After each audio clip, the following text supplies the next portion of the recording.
When the frosted glass door swung open and Jake Morrison found himself staring at the half-dressed CEO of Sterling Technologies. He knew his life was about to change. He just didn't know if it meant What are you fired or doing something here? far more dangerous. I had to come. There's a problem. The flickering A fluorescent problem? What light is in it? Jake It's Morrison's bad. bathroom had been dying for 3 weeks, but he couldn't bring himself to fix it. Not because he didn't know how he'd rewired half the building where he worked, but because every time he looked at the burnt-out bulb, he saw another bill he couldn't pay, another promise to his daughter Emma that he'd have to break. The light stuttered on at 4:47 a.m., casting shadows across his face as he splashed cold water against his skin and stared at the stranger in the mirror. 34 years old, and he looked 40. The lines around his eyes told stories he wished he could forget, and the calluses on his hands were a roadmap of every job he'd worked to keep a roof over their heads. Behind him, through the thin walls of their cramped apartment, he could hear Emma breathing softly in her sleep, that gentle rhythm, the only music that mattered anymore. He'd been 26 when everything fell apart. One positive pregnancy test, one screaming match, one door slamming as Sarah walked out of his life, 7 months pregnant. "I'm not ready to be a mother," she'd said, her voice cold and final as winter. "You figure it out." And he had. Somehow, impossibly, he had. 8 years of night classes, abandoned dreams of engineering school packed away in boxes he couldn't afford to store. Every ambition, every possibility, every version of himself that might have been all of it sacrificed at the altar of diapers and daycare formula and rent, keeping one small human alive and safe in a world that didn't care if you were drowning. The maintenance job at Sterling Technologies paid enough to keep them afloat barely. Jake had started in the basement 3 years ago, fixing pipes and unclogging drains invisible to everyone who mattered. He'd worked his way up to general maintenance, which meant slightly better hours and the occasional glimpse of daylight, but it was still a job defined by other people's emergencies and his own exhaustion. His phone buzzed at 5:03 a.m. Jake's stomach dropped even before he looked at the screen. Early calls were never good news. "Morrison?" The voice belonged to Tom Brennan, the day shift supervisor, and he sounded harried. "I need you to handle an emergency call. Executive floor. Electrical issue in the CEO's private office wing." Jake's hand tightened around the phone. The executive floor was 23 stories above his usual territory, a world of marble and mahogany that maintenance staff entered only when absolutely necessary. He'd been up there exactly twice in 3 years, both times to fix urgent problems while the executives were safely away at lunch or in meetings. The unspoken rule was simple: be invisible, be quick, and don't make eye contact. "Can't Rodriguez take it?" Jake asked, already knowing the answer. "I'm not scheduled until 7, and I've got to drop Emma at—" "Rodriguez called in sick. Stevens is handling a flood in the parking garage. You're the only one with electrical clearance who's answering their phone." Tom's voice softened slightly. "I know it's early, Jake. I know you've got the kid. But this came from the top. CEO herself requested immediate response." Victoria Sterling. Even her name carried weight that made the phone feel heavier in Jake's hand. Everyone at Sterling Technologies knew the stories. 36 years old and already running a tech empire her father had built over 4 decades. She'd taken over 2 years ago when Harrison Sterling suffered a stroke, and the business world had waited for her to fail. Instead, she'd streamlined operations, acquired 3 competitors, and doubled the company's value. The financial press called her a prodigy. The employees called her the Ice Queen, and not with affection. Jake had seen her exactly once moving through the lobby like a force of nature in a charcoal suit that probably cost more than his rent. She hadn't looked left or right, hadn't acknowledged the people who stepped aside to let her pass. Her face had been perfectly composed, beautiful, in a way that seemed deliberately weaponized. Sharp cheekbones, dark eyes that missed nothing, mahogany hair pulled back in a style that suggested control over every detail. She'd terrified him from 50 feet away. The thought of being in the same room with her made his hands sweat. "Fine," Jake said, defeat settling into his bones. "I'll be there in 40 minutes. 30, Tom corrected. The email said urgent. whatever that means when it comes from Victoria Sterling. Jake ended the call and stood motionless in his tiny bathroom, the dying light flickering overhead like a warning. He couldn't afford to lose this job. Not with Emma's school fees coming due, not with the landlord already circling about last month's late rent payment. He'd go to the executive floor, fix whatever needed fixing, and disappear back into the basement where he belonged. Simple, safe, survivable. He pulled on his work shirt, navy blue, with Sterling Technologies maintenance embroidered over the pocket, and grabbed his tool belt from the hook by the door. In Emma's room, he knelt beside her narrow bed and brushed a strand of dark hair from her forehead. She stirred, but didn't wake her small hand curling around the stuffed rabbit he'd found at a thrift store for her 5th birthday. "Love you, sweet girl," he whispered. "Mrs. Chen will get you to school. I'll pick you up after, I promise." How many promises had he made in this room? How many had he managed to keep? Jake left a note for Mrs. Chen, their elderly neighbor who watched Emma most mornings in exchange for help with her leaking sink and broken cabinet hinges. It was a fragile arrangement held together with favors and goodwill, but it was all he had. The bus ride to Sterling Tower took 25 minutes through streets still dark with pre-dawn shadows. Jake watched the city wake up through smudged windows, delivery trucks unloading coffee shops flickering to life, other people stumbling toward their own obligations and compromises. He wondered how many of them felt like they were drowning too, just trying to keep their heads above water one more day. Sterling Tower rose 63 stories into the Seattle sky, all steel and glass, a monument to ambition that seemed to mock everyone who entered through the service entrance. Jake swiped his maintenance badge and took the freight elevator, watching the numbers climb with a sense of dread that tightened around his chest. Basement levels, ground floor, the numbers kept rising, carrying him away from familiar territory. The executive floor was quiet at 5:38 a.m., the kind of profound silence that only existed in spaces where powerful people made decisions that changed lives without ever seeing the faces of those affected. Jake's footsteps echoed on marble floors so polished he could see his reflection, a ghost in work boots carrying a tool bag that seemed suddenly shabby against the backdrop of luxury. The work order said, "CEO's private office wing, electrical malfunction, lights and switches, unresponsive." Jake followed the corridor past conference rooms with walls made entirely of glass, past abstract art that probably cost more than he'd earn in 5 years, past doorways that led to worlds he'd never be invited to enter. The CEO's wing occupied the corner of the building, separated from the rest of the executive floor by a reception area that looked like something from an architecture magazine. The lights were indeed out, leaving the space dim except for the gray wash of dawn creeping through floor-to-ceiling windows.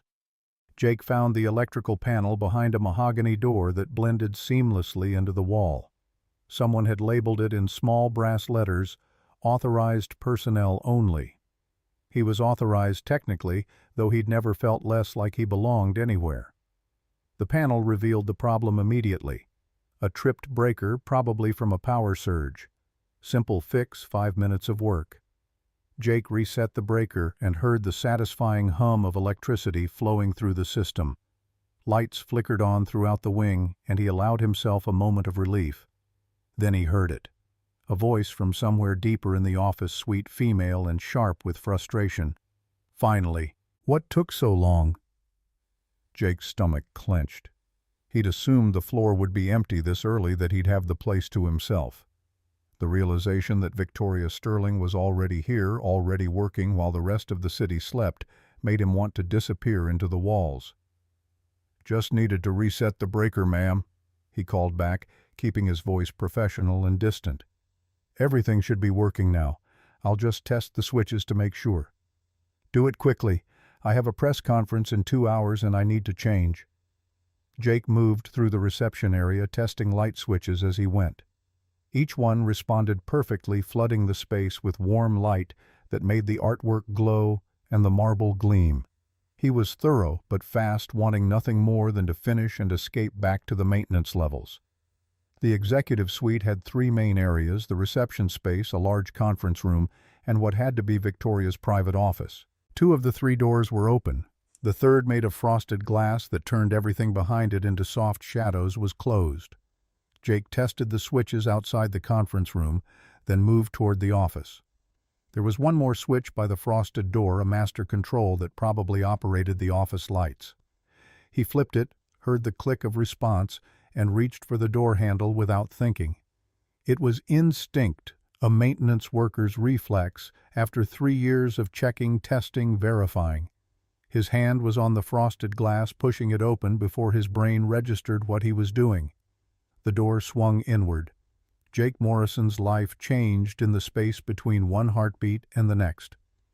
Victoria Sterling stood in the center of her office, frozen in the act of pulling a fresh blouse from a garment bag.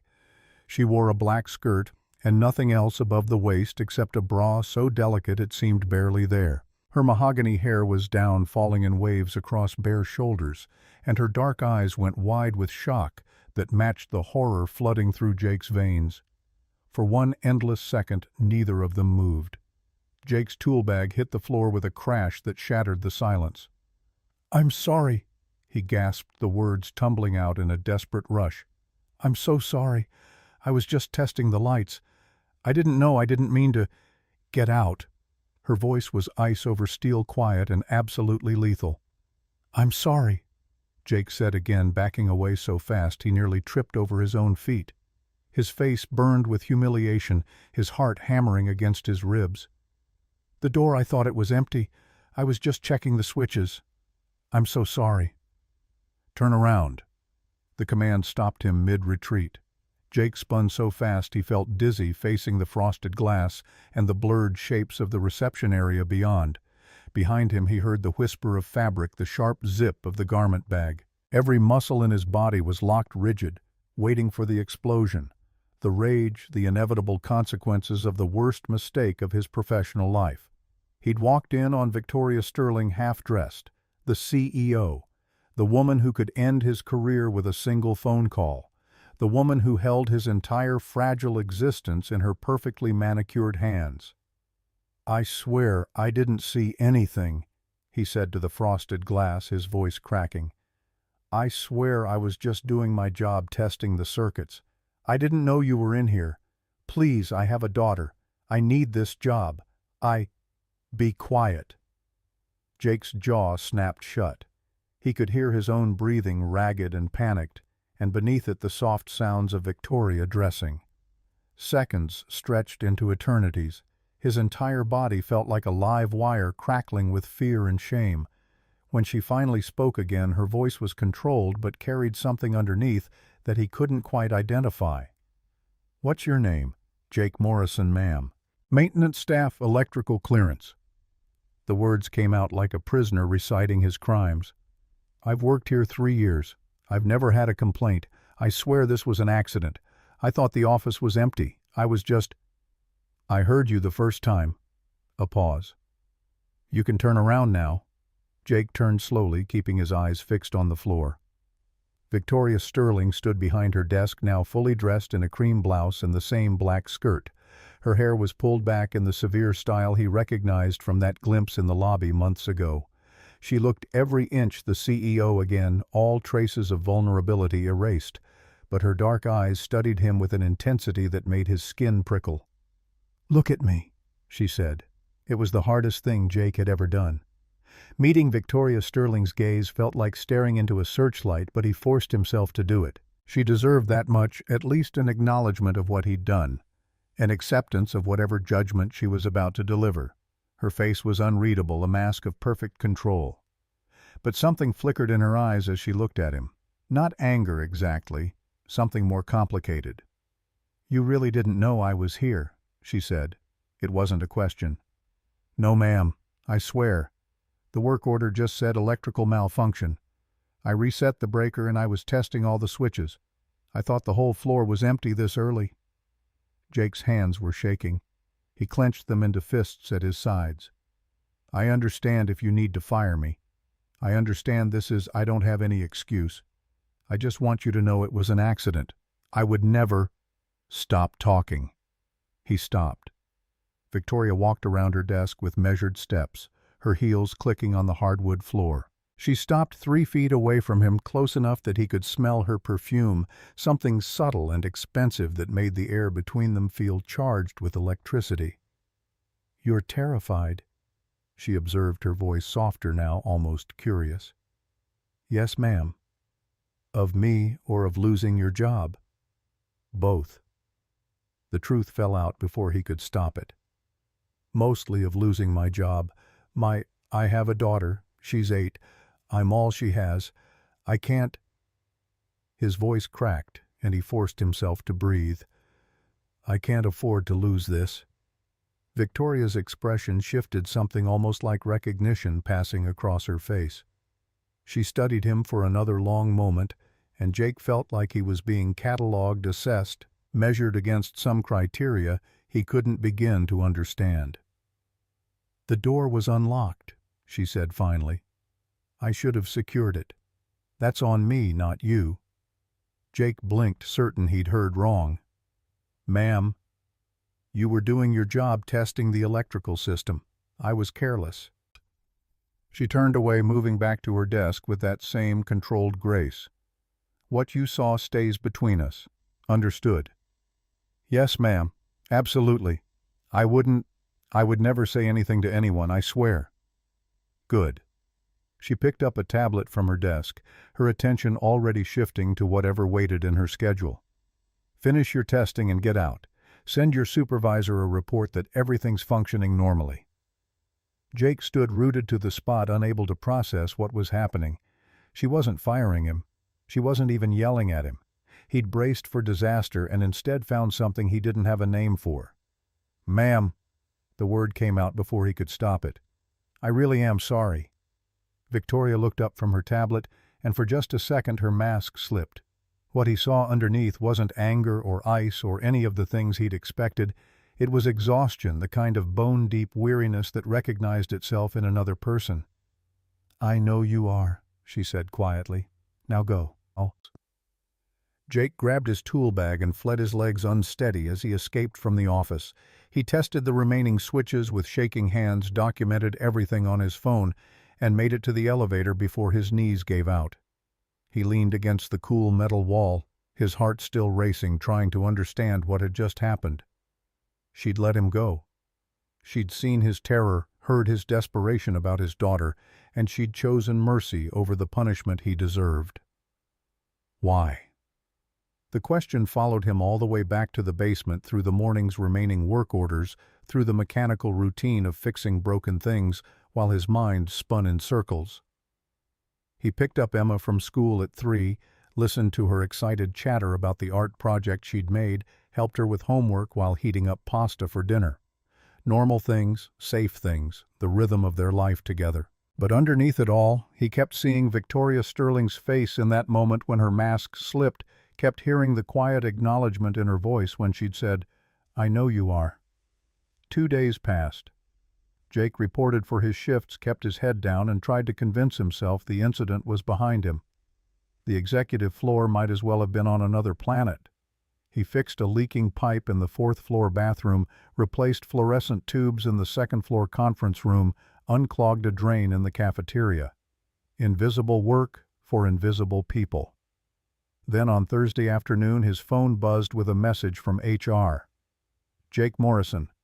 Please report to Human Resources immediately. 4th floor suite 400. His stomach dropped through the floor. This was it. They'd decided to fire him after all, probably wanted to do it officially with paperwork and witnesses. He should have known the reprieve was temporary. The HR suite was all neutral colors and uncomfortable furniture designed to make difficult conversations slightly less awful. The receptionist barely looked up when Jake gave his name, just gestured toward a conference room where a woman in a gray pantsuit waited with a folder. "Mr. Morrison, I'm Patricia Kemp, HR Director. Please sit down." Jake sat, his hands gripping his knees. "If this is about Monday morning, I can explain." "This isn't disciplinary, Mr. Morrison." Patricia opened the folder and slid a document across the table. "This is a position transfer." The words didn't make sense. Jake stared at the paper, trying to force his brain to process what he was seeing. Effective immediately, you're being reassigned from general maintenance to executive support technician for the executive floor.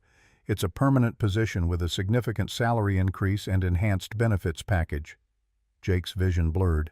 The numbers on the page swam. $78,000 annually, nearly double his current salary.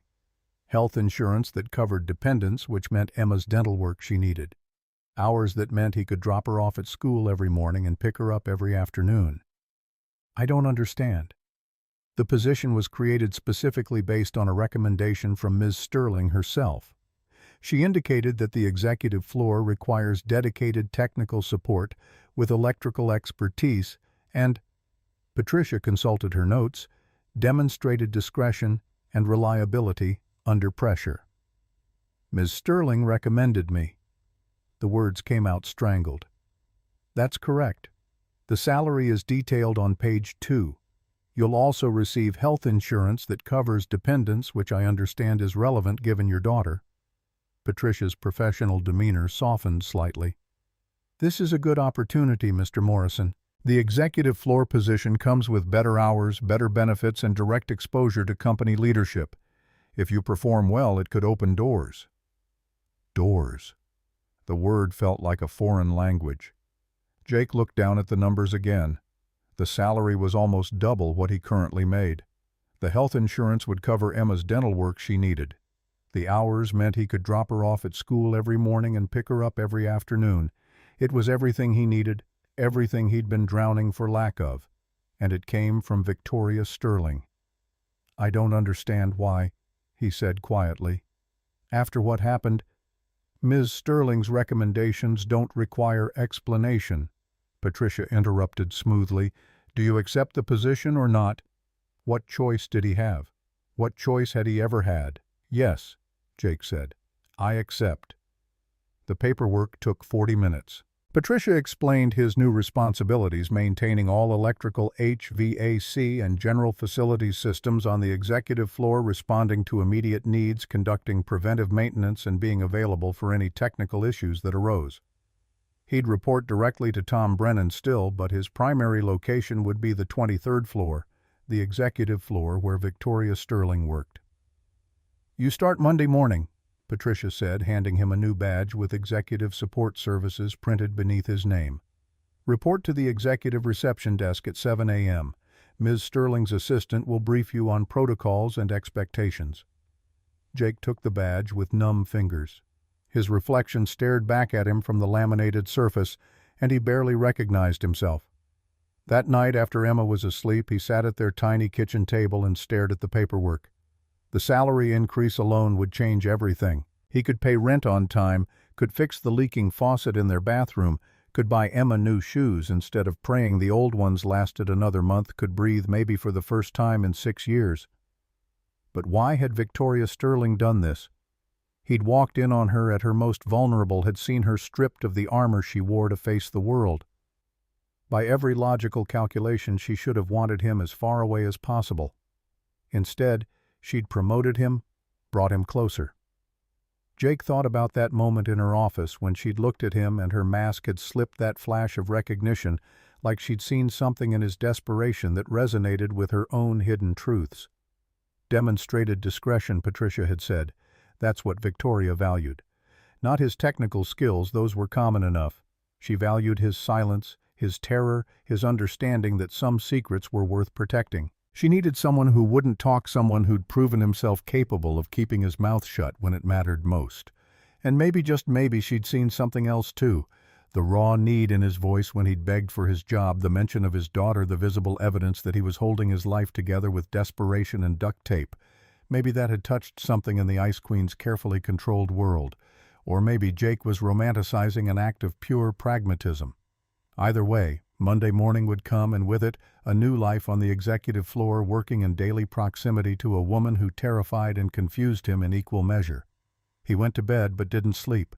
Instead, he lay in the darkness, listening to Emma breathe and wondering what exactly he'd agreed to when he signed those papers. The old fluorescent light in the bathroom finally died completely that night.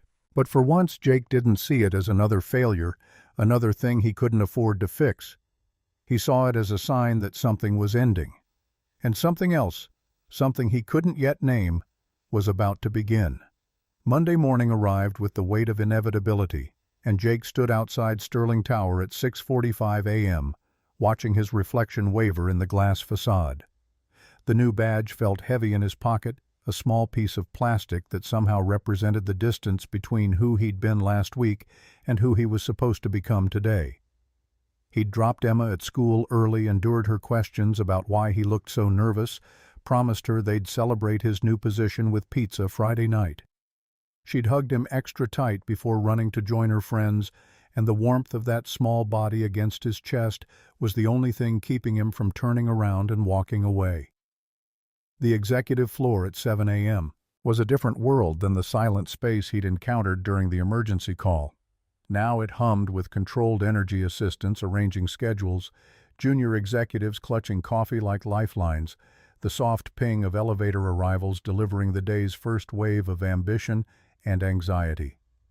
Jake felt immediately out of place, a maintenance worker in navy blue surrounded by tailored suits and clicking heels. The reception desk curved along one wall like a spaceship console, all blonde wood and embedded screens. The woman behind it looked up as he approached her, smile professional but not unkind. "Jake Morrison," he said, showing his new badge. "I'm supposed to report here for executive support services." "Yes, we've been expecting you." She tapped something on her screen. "I'm Jennifer. You'll be working primarily with me for coordination. Ms. Sterling's executive assistant Lauren Park will brief you on protocols in a moment. She's just finishing with the morning briefing." Jennifer gestured toward a seating area that looked like it belonged in an art gallery. Jake perched on the edge of a chair that probably cost more than his monthly rent, his tool bag resting between his boots. Around him, the executive floor continued its choreographed dance. People moved with purpose, their conversations happening in low tones that suggested everything discussed was confidential and crucial. He caught glimpses through glass walls, conference rooms where early meetings were already underway, offices where senior executives stared at multiple screens, the physical manifestation of power that flowed through this building like electricity through circuits. And somewhere beyond it all, behind doors, he couldn't see Victoria Sterling was beginning her day. "Mr. Morrison?" Jake stood quickly, nearly knocking over his tool bag. The woman who'd spoken was in her mid-40s, impeccably dressed in charcoal gray, with sharp eyes that assessed him in a single glance. "I'm Lauren Park, Ms. Sterling's executive assistant. Follow me, please." She moved like someone who'd learned to navigate these hallways in her sleep. Jake followed, acutely aware of how his work boots sounded against the marble compared to her nearly silent heels. They passed through the main executive area into a corridor he recognized from his emergency call, the path to Victoria's private wing.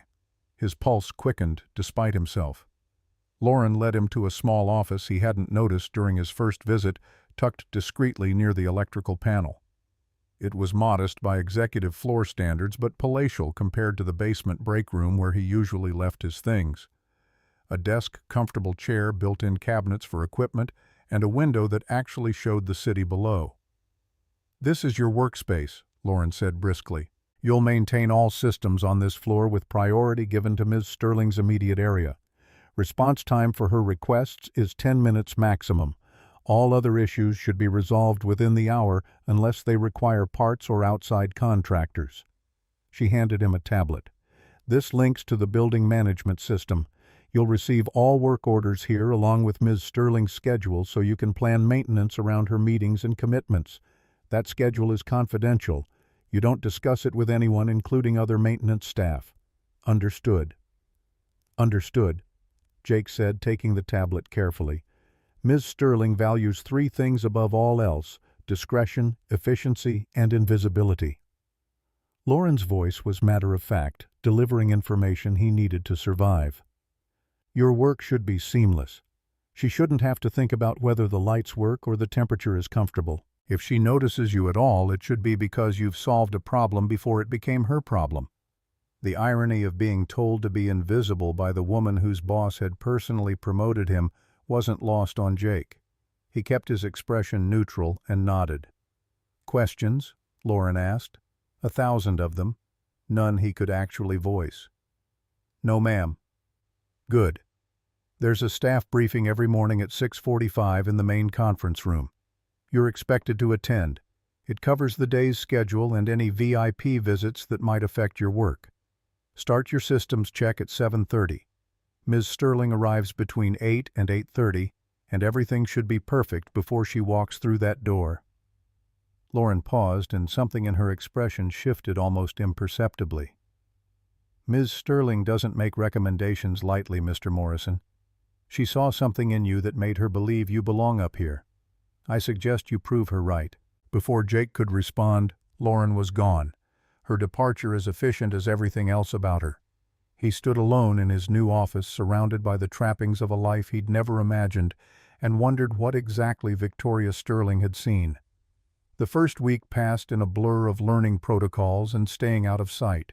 Jake memorized the building management system, familiarized himself with every circuit breaker and HVAC control, and discovered that the executive floor had more technology packed into a single level than the rest of the building combined: smart glass that adjusted for light levels, climate controls that responded to occupancy sensors, conference room systems that cost more than luxury cars. He attended the morning briefings and learned to decode the careful language Lauren used to describe Victoria's schedule. Ms. Sterling requires uninterrupted focus time, meant keep the entire wing silent. Board members visiting from New York meant everything needed to be perfect to the point of obsession. Press conference in the main auditorium meant Victoria would be on edge, her standards impossibly high. And through it all, Jake caught only glimpses of her. A flash of mahogany hair as she strode past, her voice carrying through a conference room door, crisp with authority. Once he was replacing a malfunctioning light fixture in the hallway when she emerged from a meeting, and their eyes met for half a second before she looked away and continued walking. She gave no sign of recognition, no acknowledgement that he existed beyond his function as the person who kept her world running smoothly. It should have been a relief. Instead, it felt like standing in a room where all the air had been sucked out. Jake told himself it was better this way, professional, clean. He was here to do a job, collect a paycheck that was transforming his daughter's life, and maintain the discretion Victoria valued so highly. That moment in her office when he'd seen vulnerability crack through her armor was an aberration, a mistake they were both pretending had never happened. But late at night, lying awake in his apartment that suddenly felt less cramped thanks to the breathing room in his budget, Jake couldn't stop thinking about the question that had haunted him since he signed the transfer papers. Why had she really promoted him? The answer came on his 8th day, in a moment that redefined everything he thought he understood. It was late afternoon, almost 6 p.m., and the executive floor was emptying as people departed for dinner meetings or headed home to families and lives that existed beyond these walls.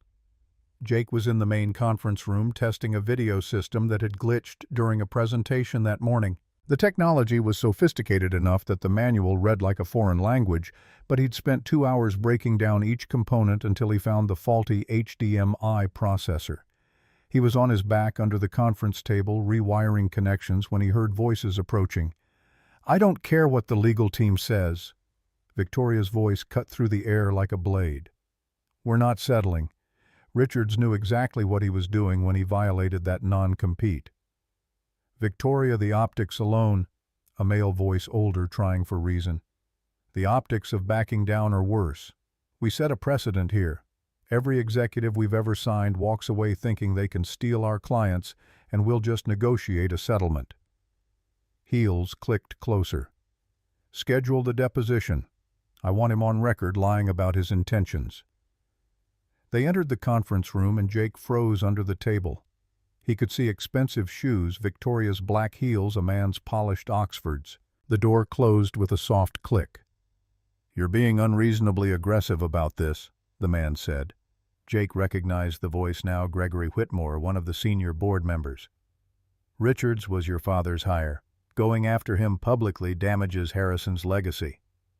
"My father's legacy is secured by the company's success, not by protecting executives who betray us." Victoria's voice was ice cold. "Or are you suggesting I should prioritize sentiment over strategy, Gregory?" I'm suggesting you remember that some of us have been with this company since before you were born. Your father trusted Richards. Perhaps you should consider whether my judgment has increased this company's value by 42% in 2 years. My judgment acquired Techline and Meridian when everyone said we were overextending. My judgment—" She stopped abruptly. "Is someone in here?" Jake's heart stopped. He'd been so still, barely breathing, but somehow she'd sensed him. "The maintenance technician, I believe," Gregory said, and Jake could hear the disdain in his voice. "Perhaps you should have him escorted out before we continue discussing confidential matters." Silence stretched for 3 beats of Jake's racing heart. "Morrison," Victoria said. Not a question. A statement. Jake slid out from under the table, tool bag in hand, his face burning. "I'm sorry. I was fixing the video system. I didn't mean to intrude on—" "Did you hear our conversation?" Gregory demanded. "I heard voices," Jake said carefully, meeting Victoria's eyes, despite every instinct screaming at him to look away. "I didn't listen." It was a distinction without a difference, and they all knew it. Gregory's expression said he expected immediate dismissal, but Victoria just studied Jake with that same unreadable intensity he'd seen in her office. "Finish your work," she said quietly. "Then leave." "Yes, ma'am."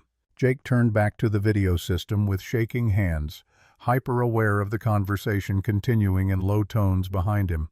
He worked as quickly as possible, testing connections, verifying the repair. Every second felt like an eternity.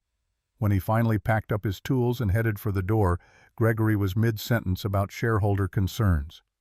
Neither of them acknowledged Jake's departure. He made it to his small office and leaned against the closed door, his pulse hammering. The smart thing would be to go home, forget what he'd heard, and never mention it to anyone. Discretion. That's what Victoria valued. But the look in her eyes when she'd realized he was there, that hadn't been anger. It had been calculation, like she was testing him, measuring him against some standard he didn't understand. Jake stayed late that night, running diagnostics on systems that didn't need checking, unable to shake the feeling that something significant had just happened. Around 8 p.m., when the executive floor was dark and silent except for the glow of emergency lighting, his tablet pinged with a message. It was from Victoria's private email sent directly to his work account. "Your discretion is noted and appreciated. VS 7 words. No explanation, no context." But Jake stared at them until his eyes blurred, trying to decode the meaning underneath. She'd been testing him deliberately, or had she simply seized an opportunity when it presented itself? Either way, she'd watched him overhear a confidential conversation and choose silence, and she'd acknowledged it. The message felt like a door opening, or maybe a trap being set. Jake couldn't tell which, and the uncertainty kept him awake long after he made it home to his quiet apartment. The following week, Victoria requested Jake by name for the first time. The work order came through his tablet at 2:37 p.m. Temperature control malfunction in CEO office. Immediate response required. Jake grabbed his equipment and made it to Victoria's wing in under 8 minutes. Lauren intercepted him at the entrance, her expression tight with concern. "She's been in back-to-back video conferences for 3 hours. The AC cut out 40 minutes ago and the room's getting uncomfortable. Fix it quickly and quietly." Victoria's office door was open, and he could hear her voice as he approached, still crisp and controlled despite what had to be stifling heat. "I understand your concerns about the timeline, David. What I need you to understand is that the board won't approve additional delays. We launch in 6 weeks, regardless of—" Jake slipped into the office, keeping to the perimeter, making himself as invisible as possible. The temperature was indeed uncomfortable, at least 78 degrees and climbing. Victoria sat behind her massive desk, facing a wall of screens showing various video conference participants. She didn't acknowledge his presence, but he saw her shoulders relax fractionally. The thermostat was mounted behind a panel that matched the wall perfectly. Jake opened it silently and ran diagnostics on his tablet. The problem was immediately obvious, a failed sensor sending incorrect readings to the climate control system. He had a replacement in his bag, always carried extras of the most common failure points. "We've been over this. Marketing doesn't drive the launch schedule. Product readiness does. If your team can't deliver the campaign materials by week 4, we'll find someone who can. Jake worked in absolute silence, replacing the sensor, recalibrating the system, testing the response. Cool air began flowing through the vents within minutes.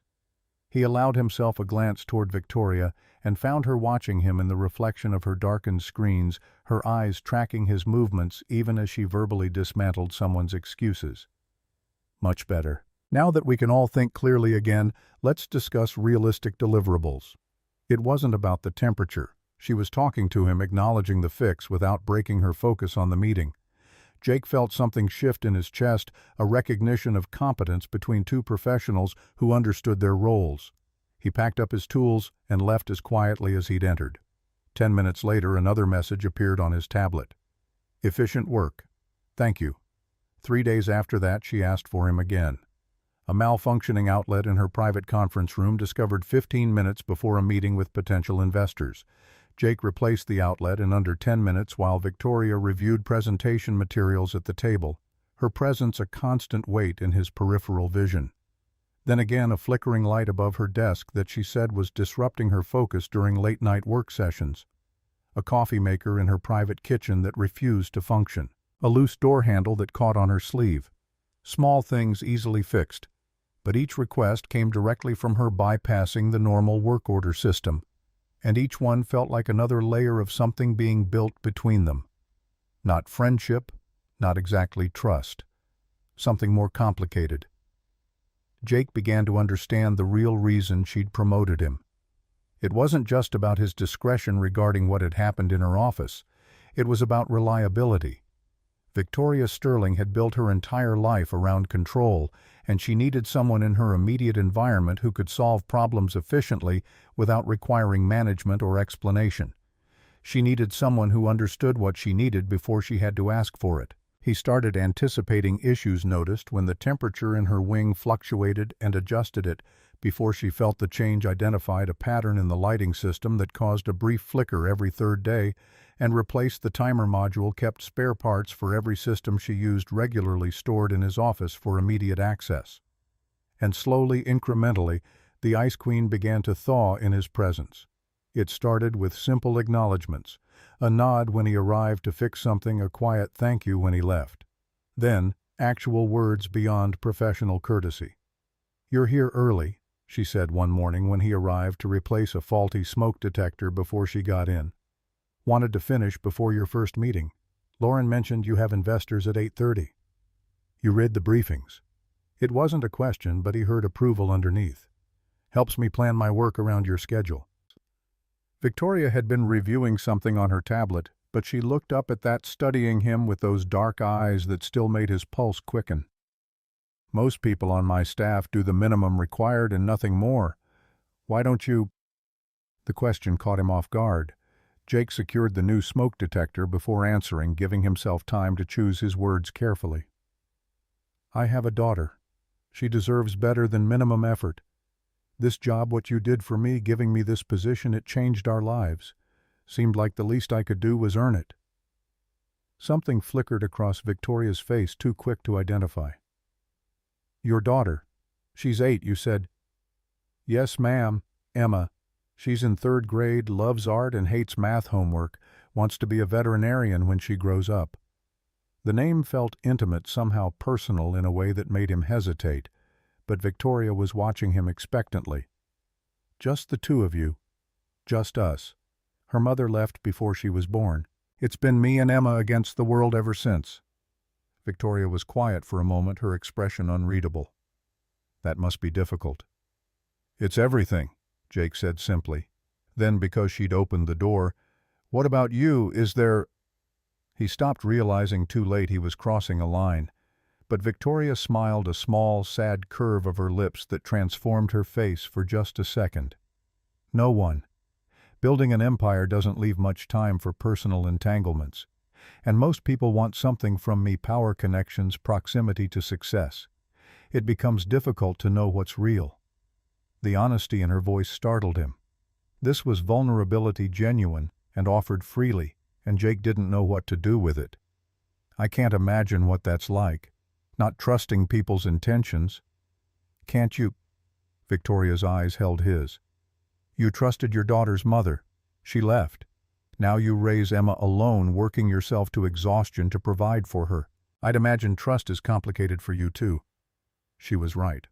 The recognition settled between them, an understanding that neither of them had expected to find here in her office at 7:15 in the morning while he stood on a ladder replacing a smoke detector. I should finish this, Jake said, his voice rough. Yes, Victoria agreed. But she didn't leave.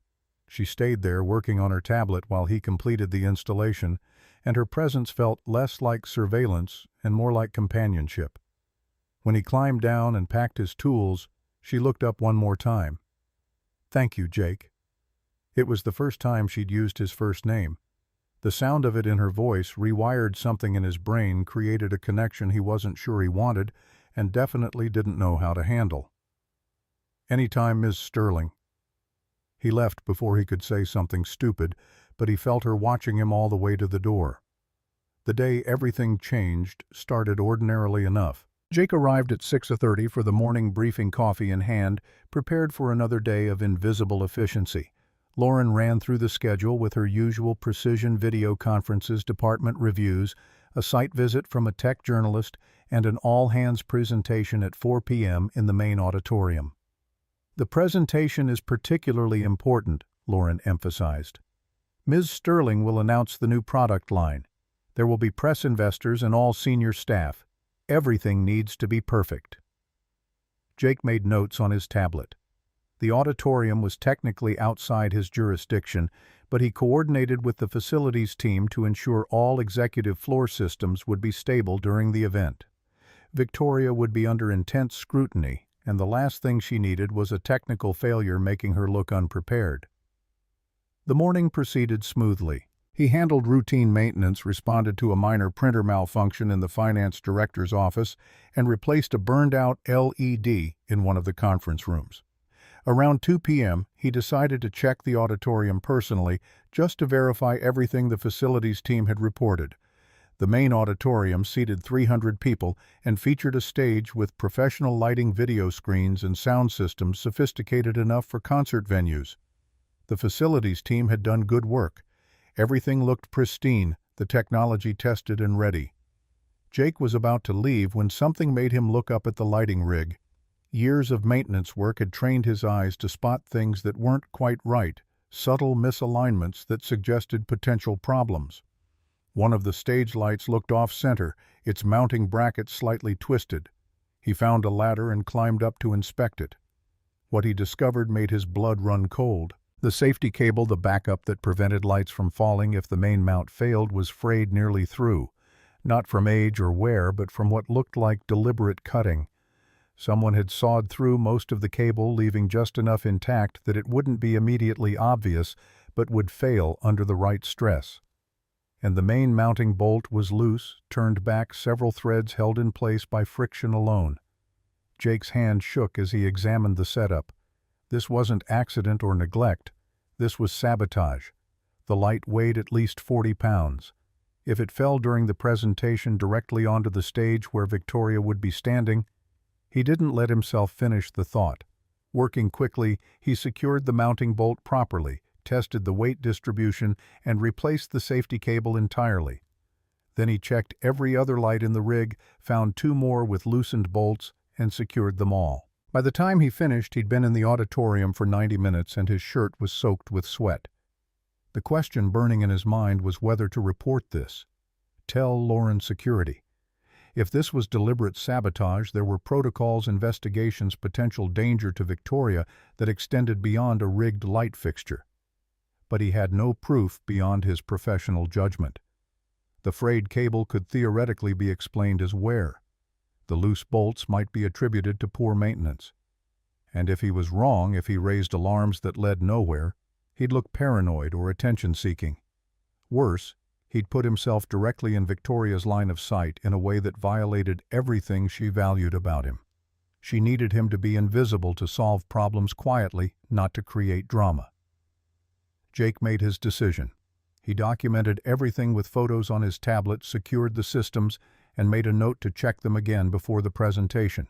Then he went back to the executive floor and tried to act like his heart wasn't racing.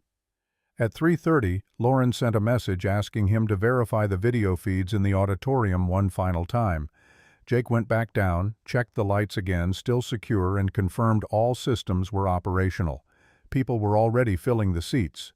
Press photographers set up cameras. The energy in the room built like a gathering storm.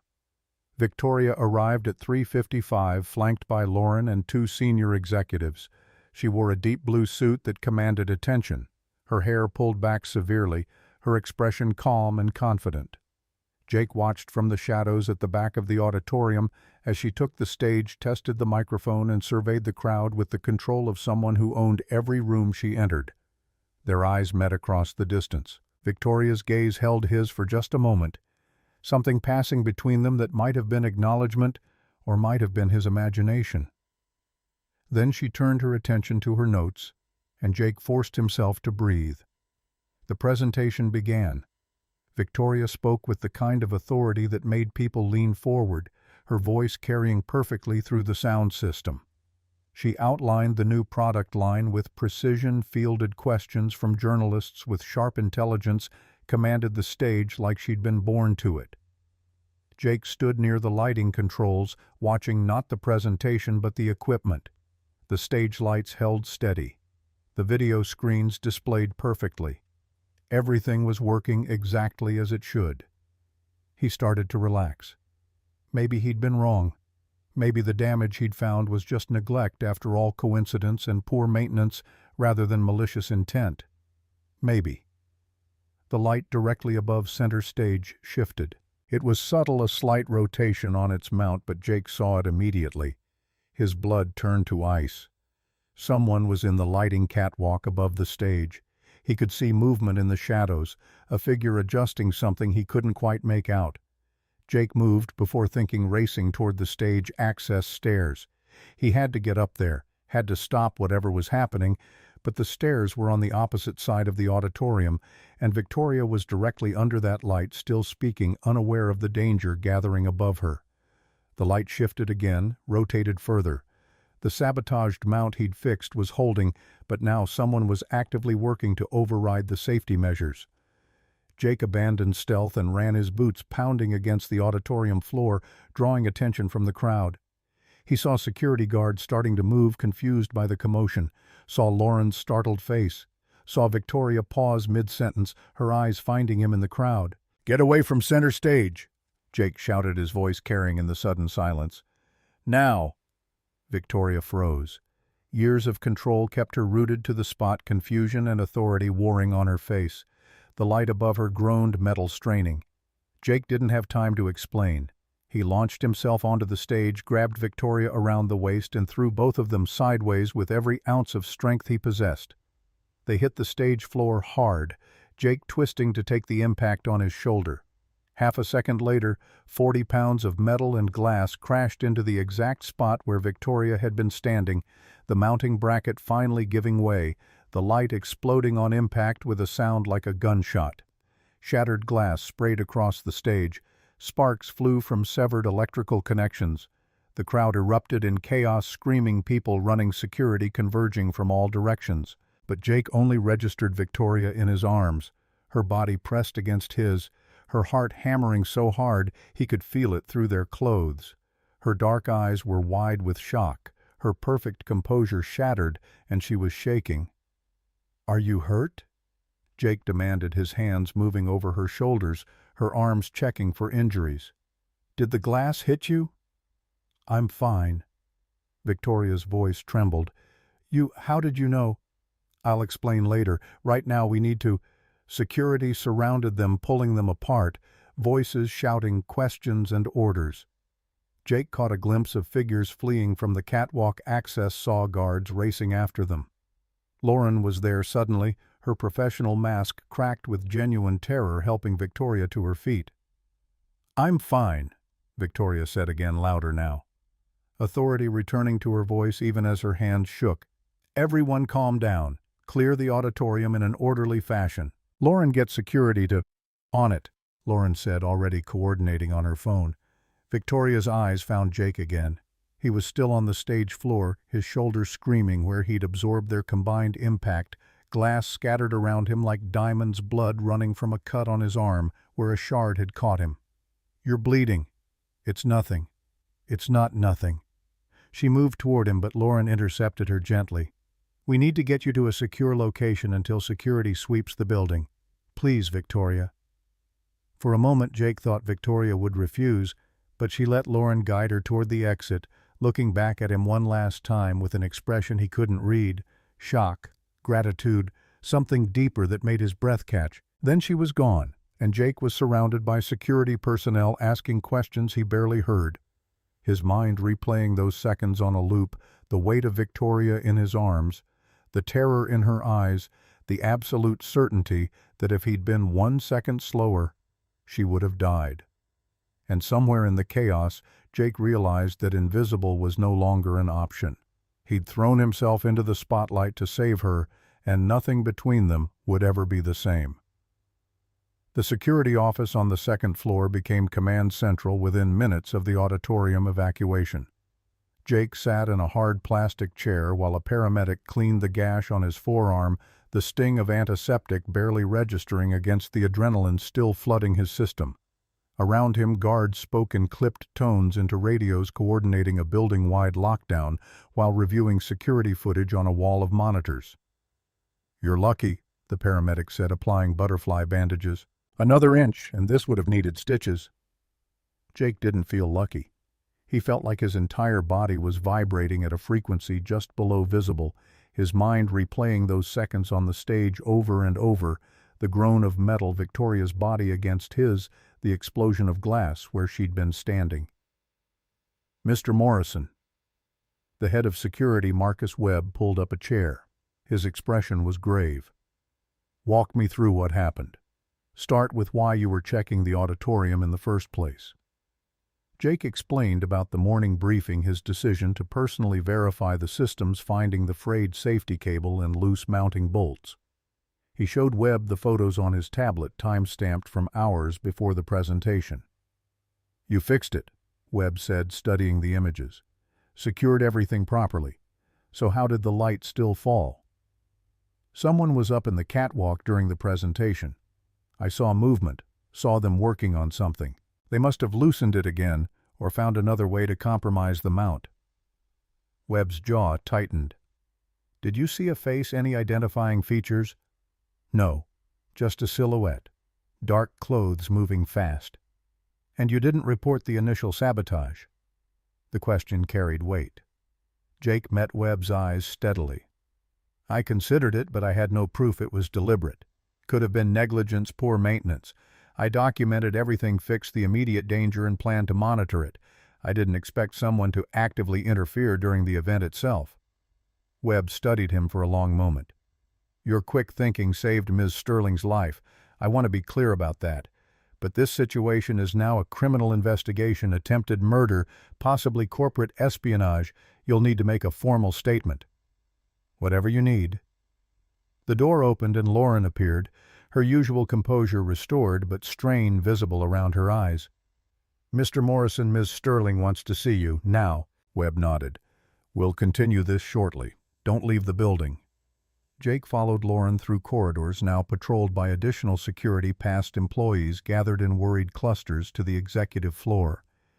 The atmosphere up here was tense, assistants speaking in hushed voices, senior executives behind closed doors. Lauren led him not to Victoria's office, but to a smaller conference room he'd never entered before. Victoria stood at the window, her back to the door, still in the blue suit, but with her hair down now falling in waves across her shoulders.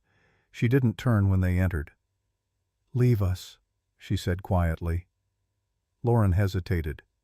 "Victoria's security protocols suggest I'm safe with Jake." Victoria's voice was soft but absolute. "Leave us, Lauren." The door closed with a click that seemed too loud in the silence. Jake stood just inside the room, unsure whether to speak or wait, his heart hammering against his ribs. The cut on his arm throbbed in time with his pulse. "You tackled me," Victoria said finally, still facing the window. "In front of 300 people. You grabbed me and threw us both to the ground." "I'm sorry. I didn't have time to—" "Don't apologize." She turned, and the expression on her face stopped his words. Her eyes were red-rimmed, her carefully maintained mask completely gone. This wasn't the Ice Queen, wasn't the CEO who commanded boardrooms and dismantled competitors. This was a woman confronting her own mortality, stripped of every defense. "You saved my life. Do you understand that if you hadn't been there, if you hadn't seen that light shifting, I would be dead right now?" The rawness in her voice hit him like a physical blow. "I saw the sabotage this afternoon. The frayed cable, the loose bolts. I fixed it, but I should have reported it immediately, should have insisted they cancel the presentation until— You did exactly what you should have done." Victoria crossed the room, stopping 3 feet from him, close enough that he could see she was still trembling. "You identified a threat, neutralized it, and stayed vigilant. When the danger evolved, you acted without hesitation. That's not something to apologize for. I'm just a maintenance tech. I fix broken things. I'm not— You're the man who saved my life twice now." Victoria's eyes held his with an intensity that made breathing difficult. "Once from embarrassment and career damage when you could have exploited what you saw in my office, and today from actual death. So don't tell me what you are or aren't, Jake Morrison. I know exactly what you are." The way she said his name rewired something fundamental in his chest. Jake found himself taking a step closer, drawn by gravity he didn't understand. What happened up there on the stage that wasn't about maintaining your image or protecting the company? That was about you. Just you. And I would do it again without thinking twice. Victoria's breath caught. For a moment Jake thought she might say something that would change everything between them, but then her phone buzzed, shattering the moment, and she looked away. Security found evidence in the catwalk. Tools cut cables. They're reviewing all footage from the building. Whoever did this will be caught. Do you know why someone would target you like this? A bitter smile crossed Victoria's face. I'm a young woman running a multi-billion-dollar company in an industry dominated by men who think they deserve what I have. I've made enemies acquiring competitors, refusing partnerships, choosing merit over politics. The list of people who'd benefit from my death is longer than I'd like to admit. The casual way she said it, people who'd benefit from my death, made Jake's hands curl into fists. That's not normal. That's not acceptable. It's reality. Victoria moved back to the window, putting distance between them. And now I have to decide how to handle it. Cancel the product launch, increase security, show weakness to everyone watching for me to fail. You show strength by staying alive. Everything else is secondary. She looked at him with something that might have been wonder. You really believe that— I know what it's like to have someone depending on you, to know that your choices, your survival determines their entire world. Jake thought of Emma, probably finishing her homework right now at Mrs. Chen's apartment, unaware of how close she'd come to losing him today. You have thousands of employees whose livelihoods depend on this company. You owe it to them to protect yourself. Is that the only reason? Victoria asked softly. The employees— The question hung between them, heavy with implications Jake wasn't ready to examine. Before he could answer, the door opened and Webb appeared with 2 other security personnel. "Ms. Sterling, we have a situation. We've identified the individual in the catwalk." Victoria's spine straightened, authority flooding back into her posture. "Show me." They moved to a larger conference room where security had set up a command center. On the main screen, frozen footage showed a man in dark maintenance coveralls accessing the catwalk 20 minutes before the presentation. The image quality was good enough to see his face clearly. "His name is Kyle Bennett," Webb said. "He's been with building maintenance for 8 months. Background check was clean, references verified, but we just discovered his employment application used a false social security number." "Someone planted him," Victoria said, her voice tight. "That's our assessment. We're searching his locker and contacting authorities now, but there's more." Webb pulled up another image, a screenshot of an email from an anonymous account. "This was sent to 3 business journalists 40 minutes ago before the incident. It claims you've been cooking the books, inflating revenue numbers to boost stock prices. The timing suggests whoever sent it expected you to be in no position to defend yourself. Jake felt sick. This wasn't just an assassination attempt, it was coordinated destruction. Kill Victoria, release damaging accusations, tank the company's value all at once. The allegations are false, Victoria said flatly. Our books are audited quarterly by independent firms, but proving that will take time, and the accusation alone will damage investor confidence. Not if you're standing in front of cameras tomorrow very much alive with security footage showing an attempted murder that coincides with fraudulent allegations, Webb said. That's not whistleblowing, that's a conspiracy. We need to find Bennett before he disappears, Victoria said, and I want to know who hired him. Someone with resources, someone who understands this company well enough to coordinate this kind of attack. We're on it, Webb assured her. In the meantime, I'm assigning personal security. You don't go anywhere without... No. Victoria's voice cut like steel. I'm not hiding behind bodyguards like I'm afraid. We handle this intelligently, but I won't give anyone the satisfaction of seeing me cower. Webb looked like he wanted to argue, but knew better. At minimum, you need someone watching your immediate environment, someone you trust. Victoria's eyes found Jake across the room. Something passed between them, a silent conversation that excluded everyone else. Jake stays close. He's already proven he can identify threats I can't see. He works on the executive floor anyway. Nothing changes visibly, but he's there. Ms. Sterling, with respect, Mr. Morrison is maintenance staff, not security personnel, Webb said carefully. Mr. Morrison saved my life twice while your security personnel were watching cameras and patrolling hallways. Victoria's tone brooked no argument. I trust his instincts. He stays. Webb nodded reluctantly. We'll need to brief him on protocols, provide communication equipment. Fine. Do it now. I want this handled tonight. Victoria turned to Jake, her expression unreadable. Unless you have objections to expanding your responsibilities. Jake thought about what he was being asked, thought about Emma, about the risk of putting himself between Victoria and whoever wanted her dead, thought about walking away, choosing safety, protecting the fragile stability they'd finally achieved. But when he looked at Victoria, really looked at her, he saw the vulnerability she was hiding behind steel and authority, saw someone who'd built walls so high she couldn't see over them anymore, who trusted so few people that asking him to stay close was an act of profound faith. No objections, whatever you need. The relief that flashed across Victoria's face was so brief he almost missed it, but it had been there real and raw before she locked it away again. The next 3 hours were a blur of security briefings, equipment distribution, and coordination with law enforcement. Jake was fitted with a discreet earpiece that connected him to the security network, shown emergency protocols, and given access codes for systems he'd never imagined needing. Webb ran him through threat assessment basics, what to watch for, how to respond. Your job isn't to engage threats, it's to get Ms. Sterling to safety and alert us. You see something suspicious, you call it in. Understand? Understood. Jake agreed, though privately he wondered what he'd actually do if someone threatened Victoria in his presence. The tackle on stage had been pure instinct, and he suspected his instincts wouldn't wait for security protocols. It was nearly 11 p.m. when he finally made it home. Mrs. Chen had put Emma to bed hours ago, leaving a note about the math homework Emma had struggled with and the chicken soup she'd left in the fridge. Jake stood in his daughter's doorway, watching her sleep, and felt the weight of everything that had happened pressing down on him. He'd crossed so many lines today: professional boundaries, class divisions, the careful distance he'd maintained between himself and the world Victoria inhabited.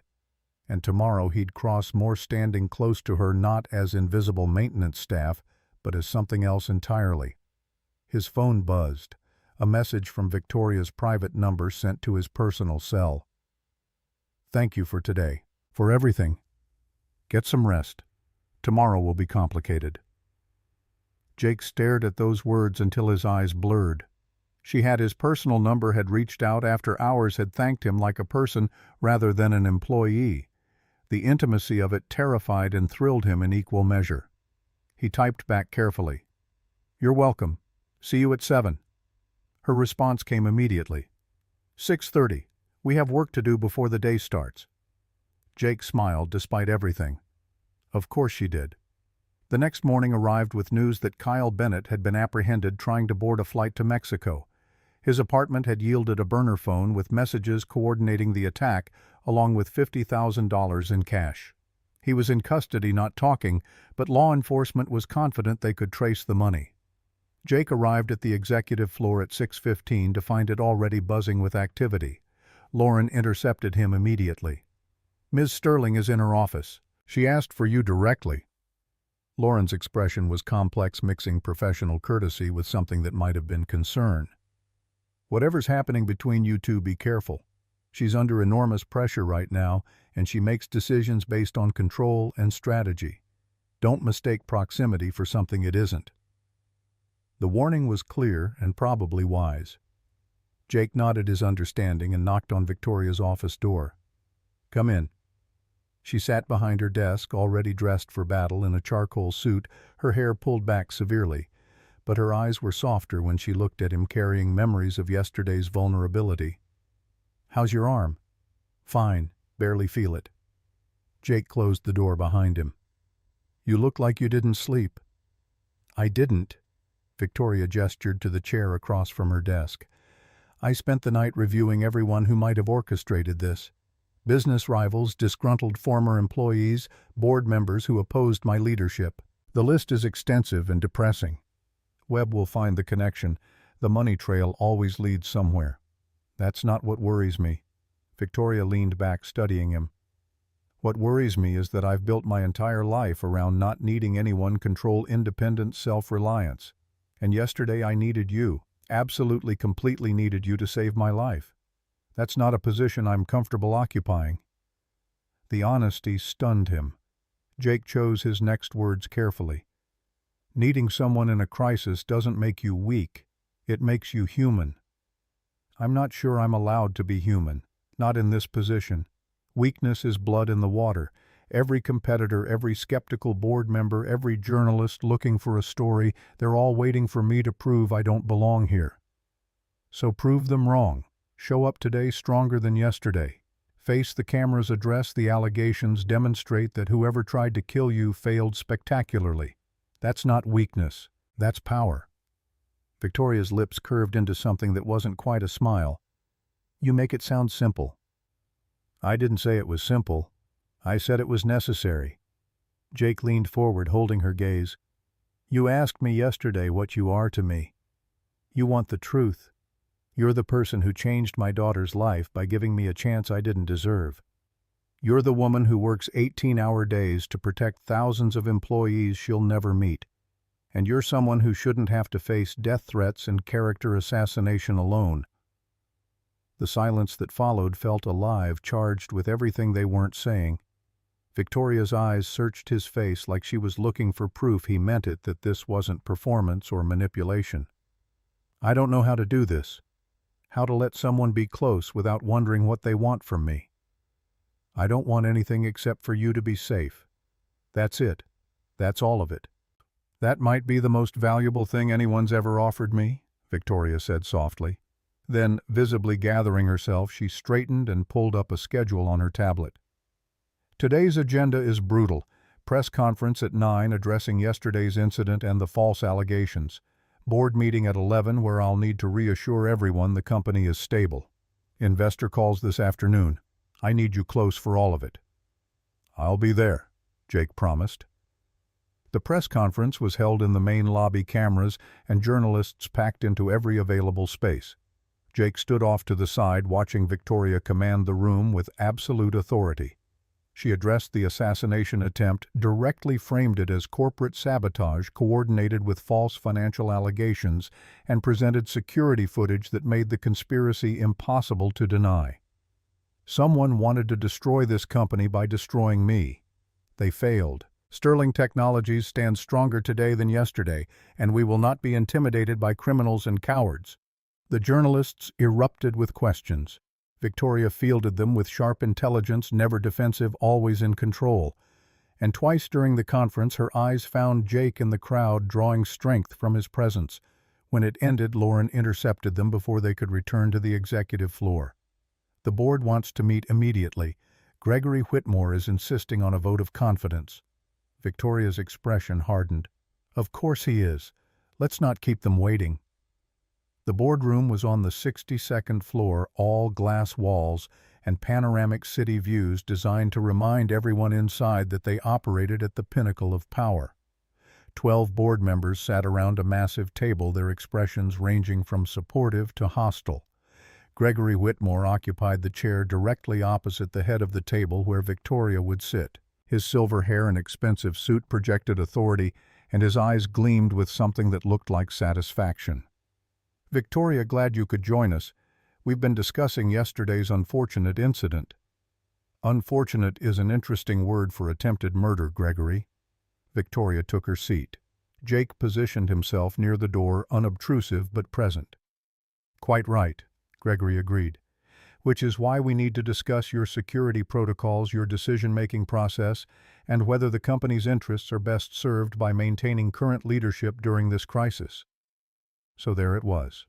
Not concern for Victoria's safety, but an opportunity to challenge her position. Jake's hands clenched at his sides. "My security protocols are being enhanced. The individual responsible is in custody. Law enforcement is tracking the conspiracy's origins, and the false financial allegations have been thoroughly debunked by our auditors." "What exactly is your concern, Gregory?" "My concern is that someone wanted you dead badly enough to plant an operative in this building for 8 months. That suggests enemies powerful enough to threaten this company's stability. Perhaps it's time to consider whether your leadership style has created untenable risks." "My leadership style doubled our value in 2 years," Victoria said, her voice sharp as broken glass. "What you're actually suggesting is that I made you all significantly wealthier, and now you're wondering if someone more pliable might be easier to control." "That's not what I'm saying." "It's exactly what you're saying." Victoria leaned forward, her eyes locked on Gregory. "You've opposed every major decision I've made. The Techline acquisition you said would bankrupt us generated $30 million in revenue last quarter. The restructuring you called reckless improved operational efficiency by 18%. You don't question my competence, Gregory. You question my right to have it." The room fell silent. Other board members shifted uncomfortably, some nodding slightly, others maintaining careful neutrality. "I move that we table this discussion," said Margaret Chen, one of the older board members. "Victoria has handled this crisis with exactly the leadership we hired her to provide. The threats against her are proof of her effectiveness, not evidence of failure." "Seconded," added James Morrison, a venture capitalist who'd backed Victoria's early initiatives. Gregory's jaw tightened. "Fine, but I want regular updates on the investigation, and I want enhanced security measures that don't rely on—" His eyes flicked dismissively toward Jake. "Maintenance staff playing hero." "Noted," Victoria said coldly. "Anything else?" The meeting continued for another hour, reviewing financial projections and operational updates, but the tension never fully dissipated. Jake watched Gregory throughout, noting how the older man's eyes kept returning to Victoria with something that went beyond professional rivalry. This was personal and dangerous. When they finally escaped back to the executive floor, Victoria's composure cracked the moment her office door closed. She leaned against her desk, exhaling slowly, the weight of maintaining perfection visibly crushing down on her shoulders. "He's going to keep pushing. Every crisis, every setback, he'll use it to question my leadership." "Then don't give him setbacks. Keep doing exactly what you've been doing, succeed so loudly he can't make himself heard." Victoria looked up at him, and something in her expression shifted. "How do you do that?" "Do what?" "Make it sound possible. Make me believe I can actually survive this." Jake crossed the office, slowly, aware he was entering territory they'd both avoided. "Because I've watched you for weeks now. I've seen how hard you work, how much you care about getting things right. You're not just competent, Victoria. You're extraordinary, and anyone who can't see that is deliberately closing their eyes." "Jake," her voice caught on his name, "someone tried to kill you yesterday, and today you stood in front of cameras and the board and everyone watching for you to break. And you didn't. You're still standing, still fighting. That's not something that needs my belief to make it real. It already is." Victoria stood there 3 feet away from him, and for the first time since he'd known her, she looked uncertain, vulnerable in a way that had nothing to do with physical danger and everything to do with the space between them that kept shrinking. "You scare me," she whispered. "I scare you. You see me. Not the CEO, not the Ice Queen, not the legacy or the empire, just me. And I don't know what to do with that." Jake's heart hammered against his ribs. "You don't have to do anything with it. I'm not asking for anything, Victoria. I'm here. That's all." "That's not all. That's everything." The confession hung in the air between them, heavy with implications neither of them could afford to pursue. Jake knew they were standing on the edge of something that would change everything, destroy every professional boundary compromise, every carefully maintained distance. But before either of them could move forward or back, the door burst open and Lauren rushed in, her face pale. "We have a problem. The investigators found something in Bennett's phone records. The person who hired him, it's someone inside the company." The words hit like a physical blow. Victoria's face went white, then flushed with rage so pure it seemed to heat the air around her. "Who?" Lauren hesitated, her eyes flicking to Jake before settling back on Victoria. "The investigators want to brief you directly. They're on their way up now with Detective Morrison from the police department. But Victoria, they said the evidence is conclusive." "I don't care about conclusive. I want a name."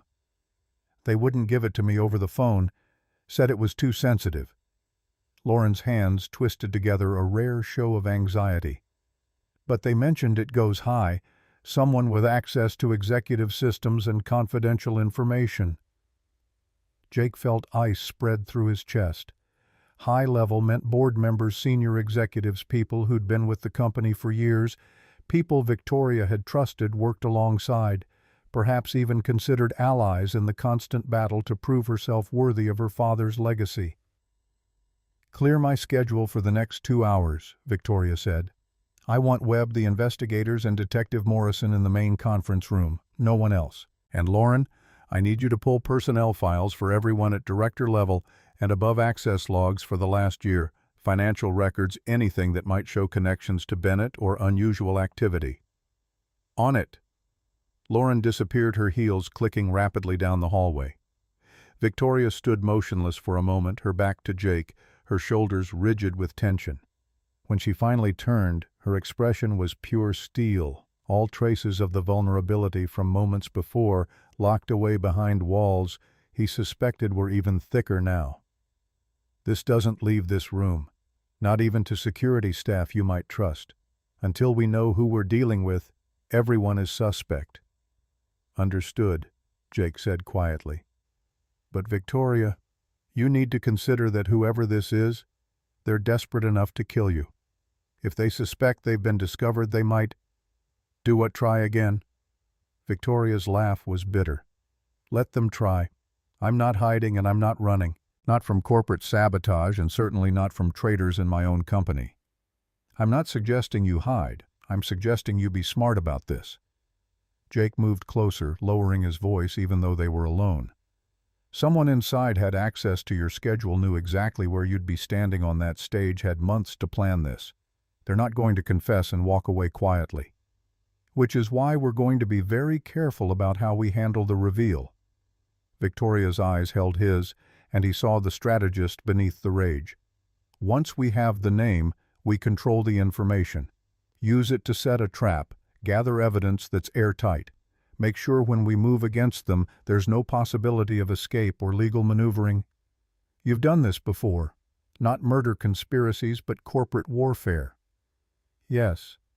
Victoria moved to the window, looking out over the city she'd claimed as her territory. "You don't get to where I am without learning how to identify enemies and neutralize them. I just never expected the enemy to be this close." The pain in her voice was carefully controlled but audible. Jake understood then that this betrayal cut deeper than professional rivalry or business competition. Victoria had built her life around not trusting people, and now someone had proven every cynical instinct right. "Not everyone is your enemy." She looked at him, something flickering in her eyes. "No, I'm not." The words hung between them, simple and absolute. Victoria studied his face like she was searching for cracks in the foundation, testing the weight his promise could bear. "I know," she said finally, so softly he almost missed it. The intercom on her desk buzzed. "Ms. Sterling, Detective Morrison and the investigative team are here," Jennifer's voice announced. "Send them to conference room A. We'll be there in 2 minutes." Victoria straightened her suit jacket, smoothed her hair, rebuilt her armor piece by piece until the vulnerable woman who'd confessed that Jake saw her was completely hidden. But just before she headed for the door, she paused and looked back at him. "Stay close. I need—" She stopped, seeming to reconsider her words. "I need to know you're there." "I'm not going anywhere," Jake promised. Conference Room A was the largest on the executive floor, designed for board meetings and high-stakes negotiations. Detective Morrison was a woman in her 50s with gray-streaked hair and eyes that had seen too many crimes to be shocked by much. She stood beside Marcus Webb and 2 other investigators. Jake didn't recognize all of them, looking grim. "Ms. Sterling, thank you for meeting on short notice. I understand this is difficult, but the evidence we've uncovered requires immediate action." "Show me," Victoria said, taking her seat at the head of the table. Jake positioned himself near the wall, close enough to intervene if necessary, but outside the direct circle of conversation. Morrison pulled up images on the main screen: phone records, financial transactions, email metadata. Kyle Bennett received his instructions through an encrypted messaging app, but we were able to trace the account through payment records. The person who hired him made 3 transfers totaling $50,000 over the past 6 months. The money came from an offshore account, but the setup was sloppy. They thought they'd hidden their tracks, but forensic accounting found the source. "Who?" Victoria said again, her voice flat. Morrison glanced at Webb, then back to Victoria. "The account was funded by liquidating stock options belonging to Marcus Chen, your chief technology officer." The name landed like a grenade. Jake saw Victoria's expression freeze, shock warring with disbelief. Marcus Chen had been with Sterling Technologies for 12 years, had worked directly with Harrison Sterling, and was responsible for the technological innovations that had made the company's recent expansion possible. "That's not possible," Victoria said slowly. He's been loyal to this company since before I took over. He supported every initiative, worked 18-hour days on the new product line. Why would he?" "We believe he's working with outside interests," Morrison interrupted. "The financial trail shows he's in debt. Significant gambling losses over the past 3 years, escalating. Someone approached him, offered to clear his debts in exchange for cooperation. The plan was to eliminate you, install more pliable leadership, and Marcus would maintain his position while feeding information to competitors." Victoria sat back, her face pale. "Marcus came to my father's funeral. Told me he believed in my vision for the company. Has sat in meetings with me almost daily for 2 years. And all that time he was planning to kill me." "We've been watching him since we identified the connection an hour ago," Webb said grimly. "He's in his office right now, acting like everything is normal. We need your authorization to arrest him." "Not yet," Victoria said sharply. Morrison frowned. "Ms. Sterling, he's a flight risk. If he suspects we're on to him—" "He doesn't suspect. If he did, he'd already be gone." Victoria's mind was clearly racing, strategizing even through the shock. "Marcus is smart, careful. He's been planning this for months, maybe years, which means there's more we don't know. More people involved, more evidence to gather. If we arrest him now, we lose the chance to see the full picture." "You want to use him?" Morrison said, understanding dawning. "I want to finish this. Not just stop one attack, but dismantle the entire conspiracy. Marcus had helped someone on the outside funding this, coordinating it. I want them too." Webb leaned forward. "That's dangerous, Ms. Sterling. Every day Marcus walks free is another day he could try something else." "Not if he thinks he's still hidden," Victoria said. "Not if we feed him information that makes him believe his plan is still viable." Jake watched her work, saw the strategic mind that had built an empire operating at full capacity. But he also saw the cost, the way her hands trembled slightly before she clasped them together, the tension in her jaw that spoke of betrayal cutting deep. "What do you propose?" Morrison asked. "We tell Marcus that the investigation into Bennett is stalling, that the money trail went cold at the offshore account, that I'm focused on external threats and increasing public security, leaving internal systems vulnerable." Victoria's voice gained strength as the plan took shape. "We give him rope to hang himself with, and we watch everything he does, everyone he contacts." "That puts you at significant risk," Morrison said carefully. "If he feels threatened, if he suspects at all, I'll have protection." Victoria's eyes flicked to Jake. "And I'll be careful. But I won't let whoever orchestrated this walk away because we moved too fast." The detective studied Victoria for a long moment, then nodded slowly. 72 hours. We'll monitor Marcus around the clock, track every communication, every movement. But if he makes any move that suggests immediate danger, we shut it down." "Agreed." The meeting continued for another hour, establishing surveillance protocols and communication channels. Jake listened, absorbing details while his mind spun with the implications. Marcus Chen had access to everything: building systems, Victoria's schedule, security protocols. If he'd been planning this for years, there was no telling what other traps he'd laid. When the investigators finally left, Victoria remained seated at the conference table, staring at her clasped hands. The silence stretched until Jake couldn't stand it anymore. "You don't have to do this. You don't have to put yourself at risk to catch everyone involved. Let the police handle it." "The police will arrest Marcus and be satisfied with closing the case.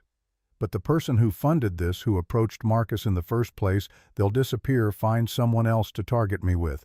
And I'll spend the rest of my life looking over my shoulder, wondering when the next attack will come. Better than being dead." "Is it?" Victoria finally looked at him and her eyes were haunted. "I've built my entire existence around control, Jake, around knowing the variables, managing the risks, staying 3 steps ahead of everyone trying to take what I've built. If I let fear dictate my choices now, I lose the only thing that's kept me standing all these years." Jake moved closer, pulling out the chair beside her instead of maintaining his careful distance. "You're allowed to be afraid. You're allowed to choose safety over vengeance." "This isn't vengeance. It's survival." Victoria's voice cracked slightly. "And maybe I'm tired of surviving alone. Maybe that's why I'm asking you to stay close. Because for the first time in longer than I can remember, I don't want to face this by myself." The confession settled between them, vulnerable and raw. Jake reached out slowly, giving her time to pull away, and covered her hand with his. Her skin was cold, trembling slightly, and when his warmth touched hers, she inhaled sharply. "You're not alone. Not in this. Not anymore." Victoria turned her hand over, threading her fingers through his, and they sat there in the empty conference room, holding on to each other like lifelines in a storm. The next 72 hours were the longest of Jake's life. He stayed within 10 feet of Victoria at all times, shadowing her through meetings and video conferences, standing outside her office when she needed privacy, eating meals he barely tasted while watching everyone who came near her with suspicion that bordered on paranoia. Marcus Chen appeared at staff meetings looking concerned and supportive, asking Victoria how she was handling the stress, offering to take on additional responsibilities. Jake watched him perform empathy and concern, and every word felt like acid on his skin. This man had tried to kill Victoria, had betrayed everything she'd built, and now he smiled and nodded like a loyal employee while planning his next move. "How are you holding up?" Marcus asked Victoria after a product development meeting, his voice warm with false concern. "I'm fine, Marcus. Thank you for asking. Your work on the new interface is excellent, by the way. Exactly what we need for launch." "Just doing my job. We all want to see you succeed." The lie was so smooth, so practiced, that Jake had to fight the urge to grab Marcus by his expensive collar and throw him against the nearest wall. But Victoria's hand touched his arm briefly as she passed a silent reminder to stay calm, stay focused. Surveillance teams reported that Marcus was making encrypted calls to an unknown number, always from locations outside the building where he thought he had privacy. The technical team was working to break the encryption, but it was sophisticated, suggesting whoever Marcus reported to had significant resources. On the second night, around 11 p.m., Jake was doing a final security sweep of the executive floor when his earpiece crackled to life. "We've got movement," Webb's voice said urgently. "Marcus just entered the building through the parking garage. He's not supposed to be here." Jake's heart rate spiked. "Where's Ms. Sterling?" "Still in her office. We've got eyes on her, but Marcus is heading for the executive floor now." "Get to her!" Jake ran his boots pounding against marble as he raced down the corridor. Behind him he heard elevator doors opening, footsteps echoing through the empty building. He burst into Victoria's wing to find her at her desk, paperwork spread around her, completely unaware of the danger approaching. "We need to go," Jake said urgently. "Now!" Victoria looked up instantly, reading the tension in his voice. "Marcus. In the building, coming up. Webb's mobilizing security, but..." The lights went out. Complete darkness swallowed the executive floor emergency lighting, failing to activate. Jake heard Victoria's sharp intake of breath, heard movement in the hallway outside, and every instinct screamed danger. "Stay behind me," he whispered, pulling Victoria away from the desk. His eyes were adjusting to the darkness, shapes emerging from shadow. He could see the outline of her office door, the windows showing city lights beyond. "He's cutting power, disabling security systems." Victoria breathed against his shoulder. "Where's your panic button?" "Desk drawer." "But if the power's out..." Footsteps in the hallway, slow and deliberate, someone who knew exactly where they were going. Jake positioned himself between Victoria and the door, his hands empty but his mind racing through options. He wasn't a fighter, wasn't trained for this, but he'd meant what he said about protecting her. "Victoria," Marcus's voice called from the darkness, friendly and calm. "Are you still here?" "The power went out. I came to make sure you were okay." The performance was chilling in its normalcy. Jake felt Victoria tense against his back, heard her breathing quicken. "I'm fine, Marcus," she called back, her voice steady despite everything. "Just finishing some work. The emergency lighting should kick in any moment." "Actually, it won't." Marcus appeared in the doorway, backlit by emergency exits in the hallway beyond. Jake couldn't see his face clearly, but he could see the gun in Marcus's hand, dark and deadly. "I made sure of that. Had months to prepare, to understand every system in this building. You made it easy, really trusting me with so much access." "Marcus, what are you doing?" "What I should have done 2 years ago when they first approached me. You were never supposed to run this company, Victoria. Your father knew it. The board knew it. Everyone knew except you. So stubborn, so convinced you could prove everyone wrong." "Who approached you?" Victoria was keeping him talking, buying time for security to arrive. "People who understand that Sterling Technologies' innovation shouldn't be controlled by legacy and name recognition. People who could actually use this technology to change the world instead of protecting market share and shareholder profits." Marcus moved closer, and Jake shifted to maintain his position between them.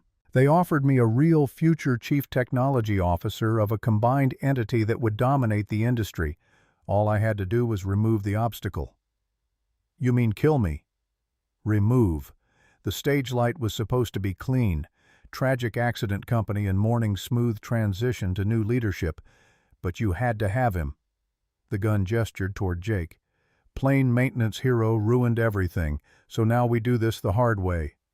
"Security is already coming," Jake said, his voice steady despite his racing heart. "Building's on lockdown. You won't make it out." "I don't need to make it out. I just need her dead. They'll extract me after. New identity, new life, but only if I finish the job." The gun rose, pointing directly at Victoria, and Jake saw Marcus's finger tighten on the trigger. He didn't think, didn't calculate odds or consider consequences. He lunged sideways, slamming into Marcus with all his weight, driving them both into the wall beside the door. The gun discharged deafeningly loud in the enclosed space, the muzzle flash illuminating the office in stark white light. Jake felt the bullet pass so close to his head, the air pressure made his ear ring. But he was already moving, grabbing for Marcus's wrist, trying to control the weapon. They crashed into furniture, struggling in near darkness, and Jake realized with cold clarity that Marcus was stronger than he looked, desperate enough to fight with everything he had. "Run!" Jake shouted at Victoria, not sure if she could hear him over the sound of his own pulse hammering. "Get out!" But Victoria didn't run. He caught a glimpse of her moving in his peripheral vision, heard the crash of something heavy, her desk lamp connecting with Marcus's skull. The CTO staggered, his grip on the gun loosening, and Jake wrenched it away, sending it skittering across the floor into darkness. Marcus recovered faster than Jake expected, driving an elbow into his ribs that forced the air from his lungs. They went down together, hitting the floor hard, and Jake felt hands close around his throat, squeezing with methodical pressure. Should have stayed invisible, should have just fixed the lights and disappeared, but you had to play hero, had to make yourself important to her. Now you die with her. Jake's vision started to gray at the edges, his lungs screaming for air. He clawed at Marcus's hands, trying to break the grip, but his strength was fading fast.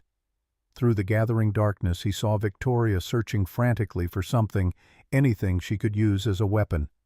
Then light flooded the office, blinding after so much darkness, and voices shouted from multiple directions. The pressure on Jake's throat released abruptly as security guards swarmed the room, pulling Marcus away, forcing him to the ground. "Down now!" Jake gasped for air, his throat raw, his vision clearing slowly. Strong hands helped him sit up, and suddenly Victoria was there, kneeling beside him, her hands framing his face with desperate gentleness. "Jake, can you hear me? Are you hurt?" He tried to speak, coughed instead, his throat burning. Victoria's eyes were wide with fear. Jake had never seen there before, tears tracking down her cheeks. "I'm fine. You kept yourself between us. You threw yourself at a gun, you impossible, brave, stupid man. You could have died. Couldn't let him hurt you." Jake managed his voice barely a whisper. Around them, security was securing Marcus, reading him his rights, coordinating with the police teams flooding into the building. Detective Morrison appeared in the doorway, taking in the scene with sharp eyes. "We got it all on audio. His confession, the mention of extraction and new identity. That plus the attempted murder will put him away for life, and we're already working on identifying his contacts based on the phone records we cracked an hour ago." "Good," Victoria said, but her attention never left Jake. "Get him out of here. Get all of them out." Webb started to protest. "Ms. Sterling, we need statements, medical evaluation." "Later. Everyone out. Now." They went, though Webb looked reluctant. Marcus was dragged away, shouting threats and justifications that faded as they hauled him toward the elevators. Then the door closed, and Jake and Victoria were alone in her office, surrounded by overturned furniture and the evidence of violence, both of them breathing hard. "You saved my life," Victoria said quietly. "Again." "That's becoming a habit." Jake tried to joke, but his voice was too rough, too raw. "Don't." Victoria's eyes were still on his face, holding him like she was afraid he'd disappear. "Don't make light of this. You threw yourself in front of a bullet for me, Jake. You could have died." "But I didn't. We didn't. We're both still here. Because of you." The words came out fierce, almost angry. "Because you keep choosing to stand between me and people trying to destroy me. And I don't know what to do with that. I don't know how to—" She stopped, her voice breaking completely, and Jake saw the moment when every wall she'd built came crashing down. The Ice Queen dissolved, leaving only Victoria Sterling, terrified and grateful and completely undone by the weight of everything they'd survived together. "I see you too," she whispered. "I see you, Jake Morrison. And I don't know when it happened, but somewhere between you walking in on me half-dressed and you tackling a man with a gun, I stopped being able to imagine facing any of this without you." Jake's breath caught. They were still on the floor of her office, both of them bruised and bleeding, surrounded by chaos, and she was looking at him like he was the only solid thing in a world that had tried to kill her twice. "I'm not going anywhere. Not now, not ever, if you'll let me stay." "I don't deserve you," Victoria said, her voice breaking. "That's not your choice to make. I'm already here, already yours. If you want me." The silence that followed felt endless, heavy with possibility and fear, and the bridge they were both standing on, deciding whether to cross or retreat to safer ground. Then Victoria leaned forward and kissed him. It wasn't gentle or uncertain. It was desperate and fierce, tasting of salt from her tears and copper from his split lip. And Jake kissed her back with everything he had, his hands finding her waist, pulling her closer, and she came willingly, pressing against him like she needed the contact to believe he was real. When they finally broke apart, both breathing hard, Victoria rested her forehead against his. "This is complicated. I know. People will talk. The board, the employees, everyone will have opinions about the CEO and the maintenance tech. I know that too, and I'm still here." Victoria pulled back just enough to look at him, searching his face for doubt or hesitation. Whatever she saw there made her eyes fill with tears again, but this time she was smiling. "You really mean that?" "Every word. You and me against the corporate assassins. We make a pretty good team." Victoria laughed, the sound watery but genuine, and kissed him again, softer this time, slower, like they had all the time in the world, instead of security teams waiting outside and statements to give, and an empire that still needed protecting. But for this moment in the darkness of her office, with emergency lights finally flickering to life, they were just two people who'd survived impossible odds and found something neither of them had been looking for: each other. The paramedics arrived 15 minutes later, insisting on checking both of them despite Victoria's protests that she was fine. Jake sat still while they examined the bruising around his throat, cleaned the cut on his cheekbone, and asked questions about dizziness and vision that he answered automatically while his mind was still caught on the feeling of Victoria's lips against his. She stood nearby, refusing to leave, even when the paramedics suggested she should sit down. Her arms wrapped around herself like she was holding something precious and fragile, and their eyes kept meeting across the small space, conversations happening in silence that neither of them was ready to voice aloud. "You're lucky," the paramedic said, shining a light in Jake's eyes. "Another few seconds of pressure and we'd be talking about serious damage. As it is, your throat's going to be sore for a week, and those bruises will look worse before they look better." "I'll survive." "That seems to be your specialty," Victoria said quietly, and something in her tone made the paramedic glance between them with knowing eyes. Detective Morrison returned once the medical team finished, her expression grim but satisfied. "Marcus Chen is in custody and talking not because he wants to, but because we've got him on attempted murder with multiple witnesses and audio recording. His lawyer is already trying to negotiate a deal."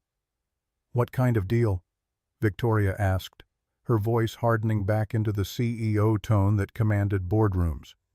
"Information about his co-conspirators in exchange for a reduced sentence. He's claiming he was coerced, that the people who approached him threatened his family if he didn't cooperate." Morrison's skepticism was evident. "We're verifying his claims, but preliminary investigation suggests he's lying. His gambling debts were real, his financial desperation was real, and the offshore accounts we've traced show payments that look a lot like incentives rather than threats." "Who was paying him?" "That's where it gets interesting." Morrison pulled up something on her tablet and showed them a corporate logo Jake didn't recognize. "Meridian Technologies. One of your competitors, Ms. Sterling, or rather they were your competitors until you acquired them 18 months ago." Victoria's expression went cold. "The executive team from Meridian was integrated into our structure. Some of them are still here." "Exactly. We believe this was a revenge play coordinated by former Meridian leadership who lost their positions after the acquisition. They recruited Marcus, funded the operation, and planned to install their own people once you were eliminated. Then they'd orchestrate a hostile takeover, reclaim what they considered theirs." "Names. I want names."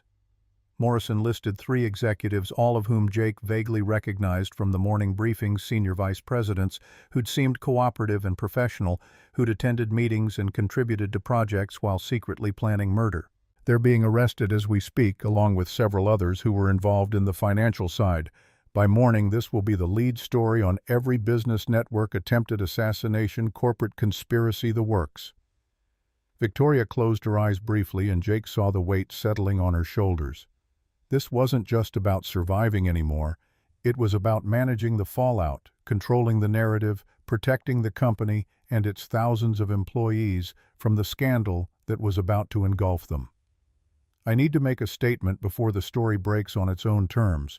We control this, or it controls us. At midnight, Morrison asked. The financial markets open in Asia in 3 hours. If this breaks without context, without my voice framing it, our stock price will crater and competitors will circle like sharks. Victoria was already moving her strategic mind, overriding exhaustion and trauma. I need Lauren, the communications team, and legal. We draft a statement, release it to major outlets with an embargo until 6 a.m. Eastern, and I do a live interview at 7. Victoria, Jake said quietly, you just survived a murder attempt. You're allowed to rest. She looked at him, and for a moment her mask slipped enough that he saw the bone-deep weariness underneath. If I rest, I think about how close I came to dying, how Marcus sat across from me in meetings for 2 years planning to kill me, how I trusted people who wanted me dead. Her voice wavered. I can't afford to think about that yet, so I work. Jake understood. He'd done the same thing after Sarah left, burying himself in survival and single parenthood because stopping meant drowning in fear and abandonment. But understanding didn't mean he had to let Victoria destroy herself. Then I'm staying with you. You work, I'm there. No arguments. Something softened in Victoria's expression. You should go home. Emma needs you.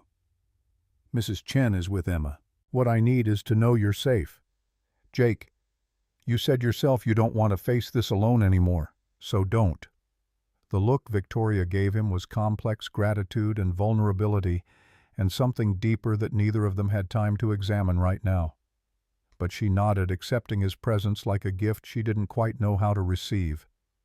The next 4 hours were a blur of activity. Lauren arrived within 20 minutes, her professional composure intact despite being called in at midnight. The communications team assembled lawyers joined via video conference, and they crafted a statement that walked the razor's edge between transparency and damage control. Jake stayed in the background, watching Victoria command the room with the same authority she'd shown in every crisis. But now he could see the cost, the way her hands shook slightly when she thought no one was looking, the tightness around her eyes that spoke of pain she wouldn't acknowledge. Around 3 a.m. During a brief pause while the lawyers reviewed language, Victoria caught his eye and gestured toward her private office. He followed, closing the door on the controlled chaos outside.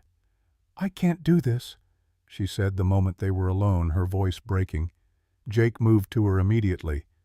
Yes, you can. You've been doing it for hours. I mean, I can't do this. She gestured between them, her eyes bright with unshed tears. Whatever happened on that floor earlier, whatever we said, I can't think about it right now, can't process what it means or what I want or how to fit something personal into a life that's about to become a media circus. The words hurt, but Jake understood them. Okay. Victoria looked at him like she'd expected an argument.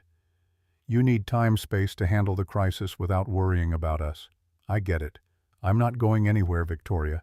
When you're ready to think about this, I'll be here. You make it sound simple. It is simple. Not easy, but simple. He reached out slowly, giving her time to pull away, and took her hand. I care about you.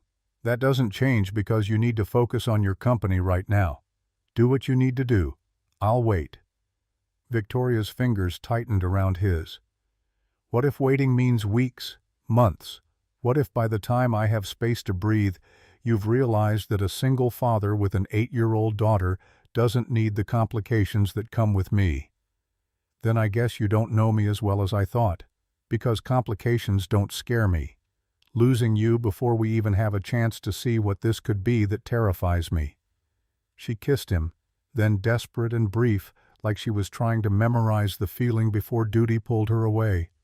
When they broke apart, she was crying silently, tears tracking down her face. I need you to take care of yourself. Go home after this. Be with Emma. Let me handle the corporate nightmare without worrying that you're exhausting yourself trying to protect me from everything.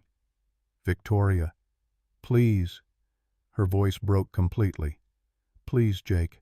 I need to know you're safe and resting. That's how you help me right now.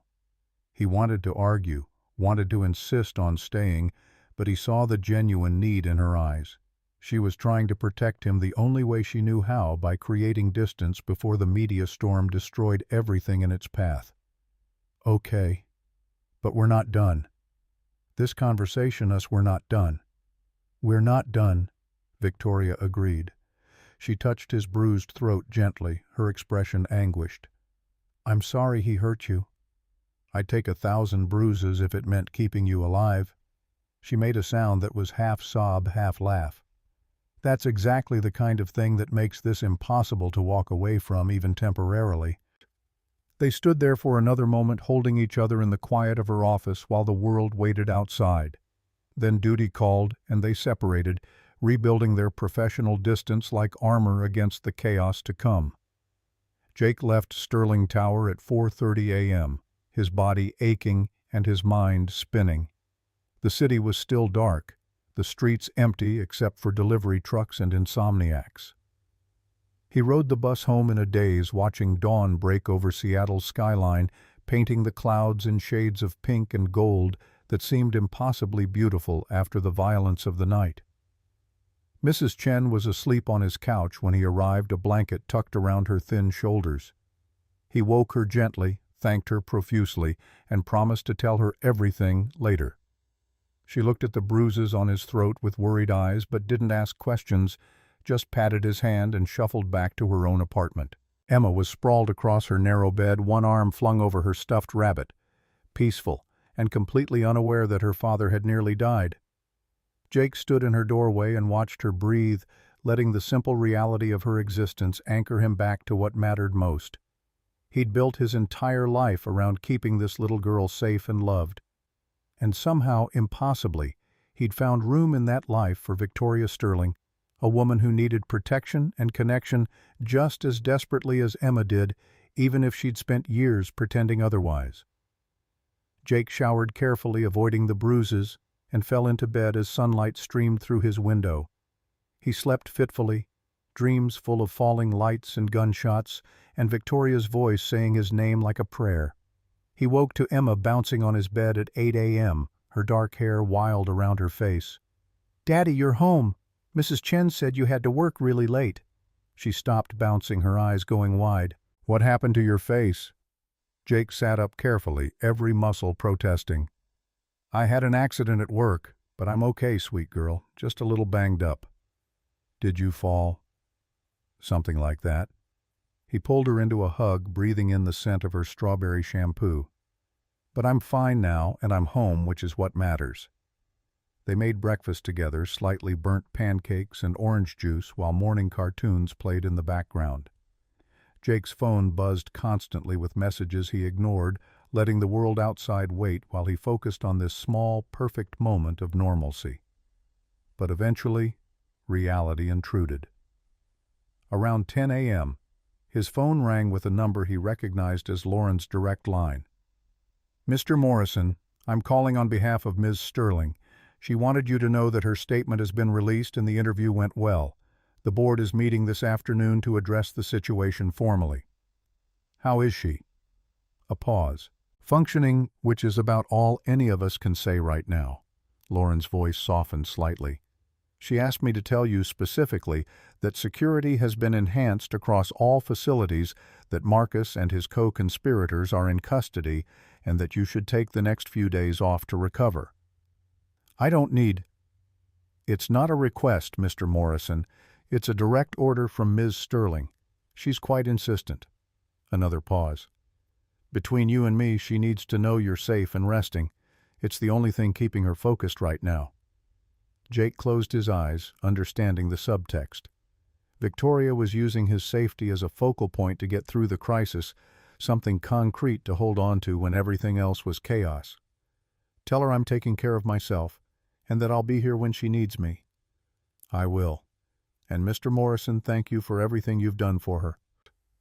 The call ended, leaving Jake staring at his phone while Emma watched cartoons, oblivious to the drama unfolding in the adult world. The next 3 days were surreal.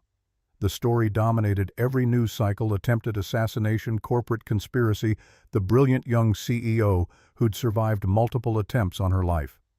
Victoria's face was everywhere, giving interviews, addressing shareholders, projecting strength and control, while the company's stock price actually rose on the narrative of her resilience. Jake watched from home, healing slowly, fielding calls from coworkers who wanted details he wouldn't share. Marcus Webb called once to say the investigation was expanding, that the full scope of the conspiracy involved more people than they'd initially suspected, but that Victoria was safe now with enhanced security.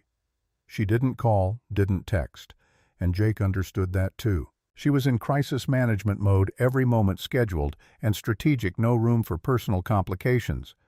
But understanding didn't stop him from checking his phone obsessively, hoping for some small sign that she was thinking about him. On the fourth day, Mrs. Chen knocked on his door with a package. It was small, wrapped in plain brown paper, with Jake's name written in elegant handwriting he recognized from office memos. Inside was a book, a worn copy of Where the Wild Things Are, and a note card. Emma mentioned in passing that you read to her every night, but your copy got damaged in a move. Found this at a bookstore near my apartment and thought of you both.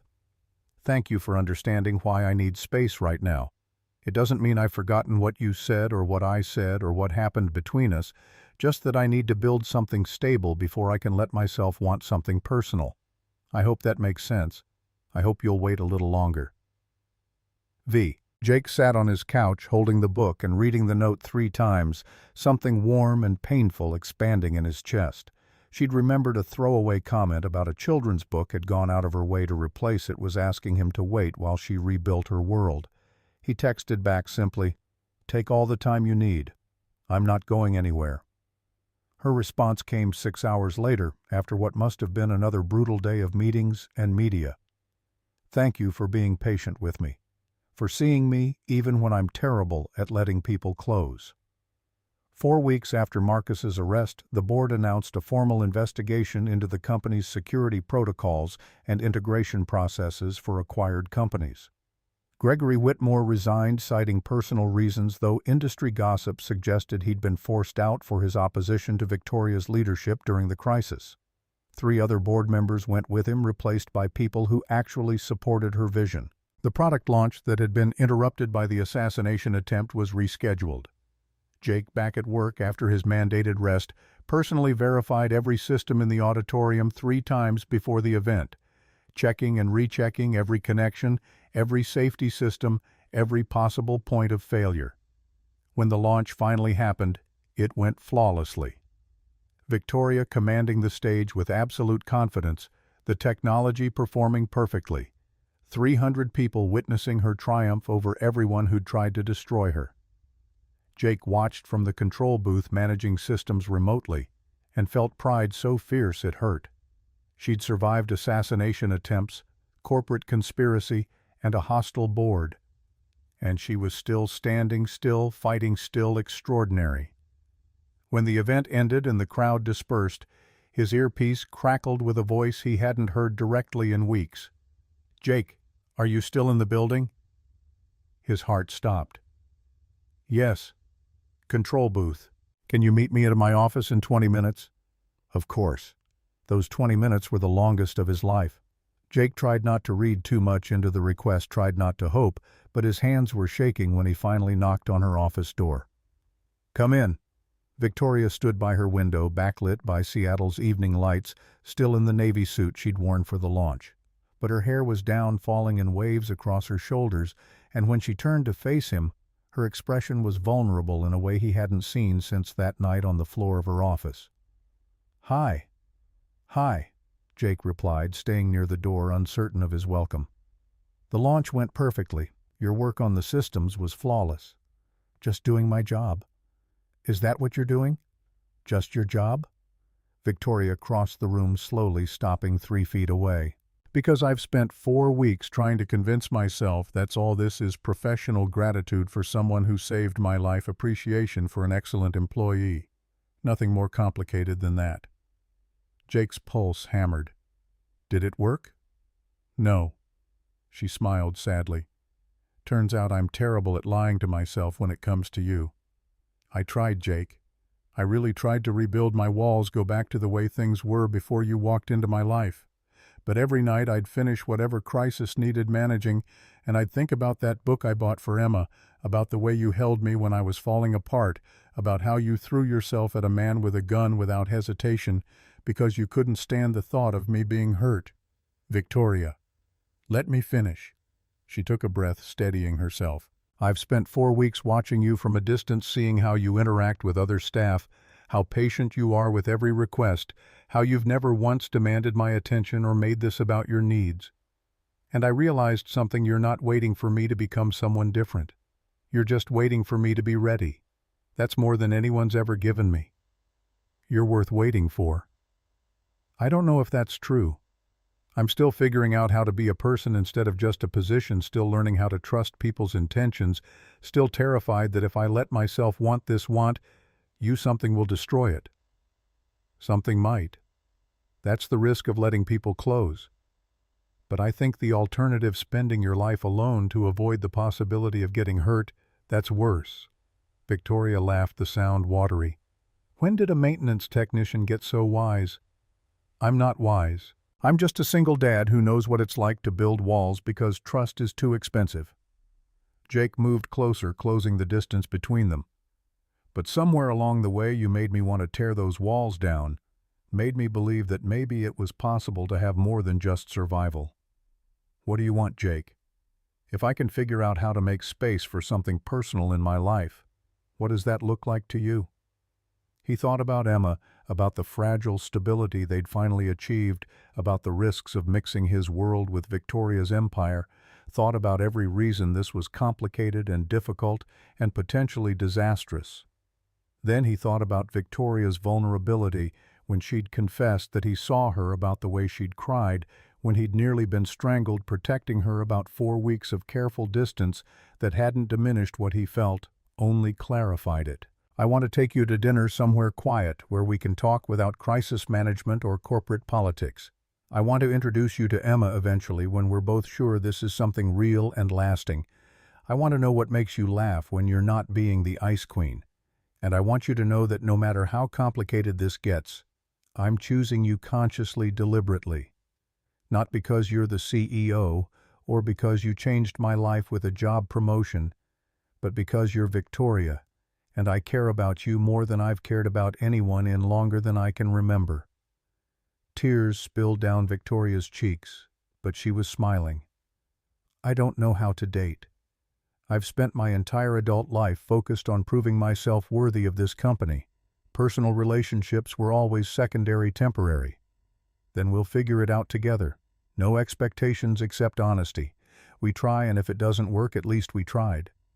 And if it does work, Victoria asked, if the CEO falls for the maintenance tech and everyone has opinions and the board thinks I'm being unprofessional and the media decides it's a scandal, then we deal with it, together. Victoria closed the final distance between them, her hands coming up to frame his face, careful of the bruises that were finally fading. You saved my life twice, saw through every wall I built, and somehow convinced me that maybe I deserve something more than just corporate success. You deserve everything, every happiness, every moment of peace, every person who sees how extraordinary you are. She kissed him, then soft and slow and full of promise.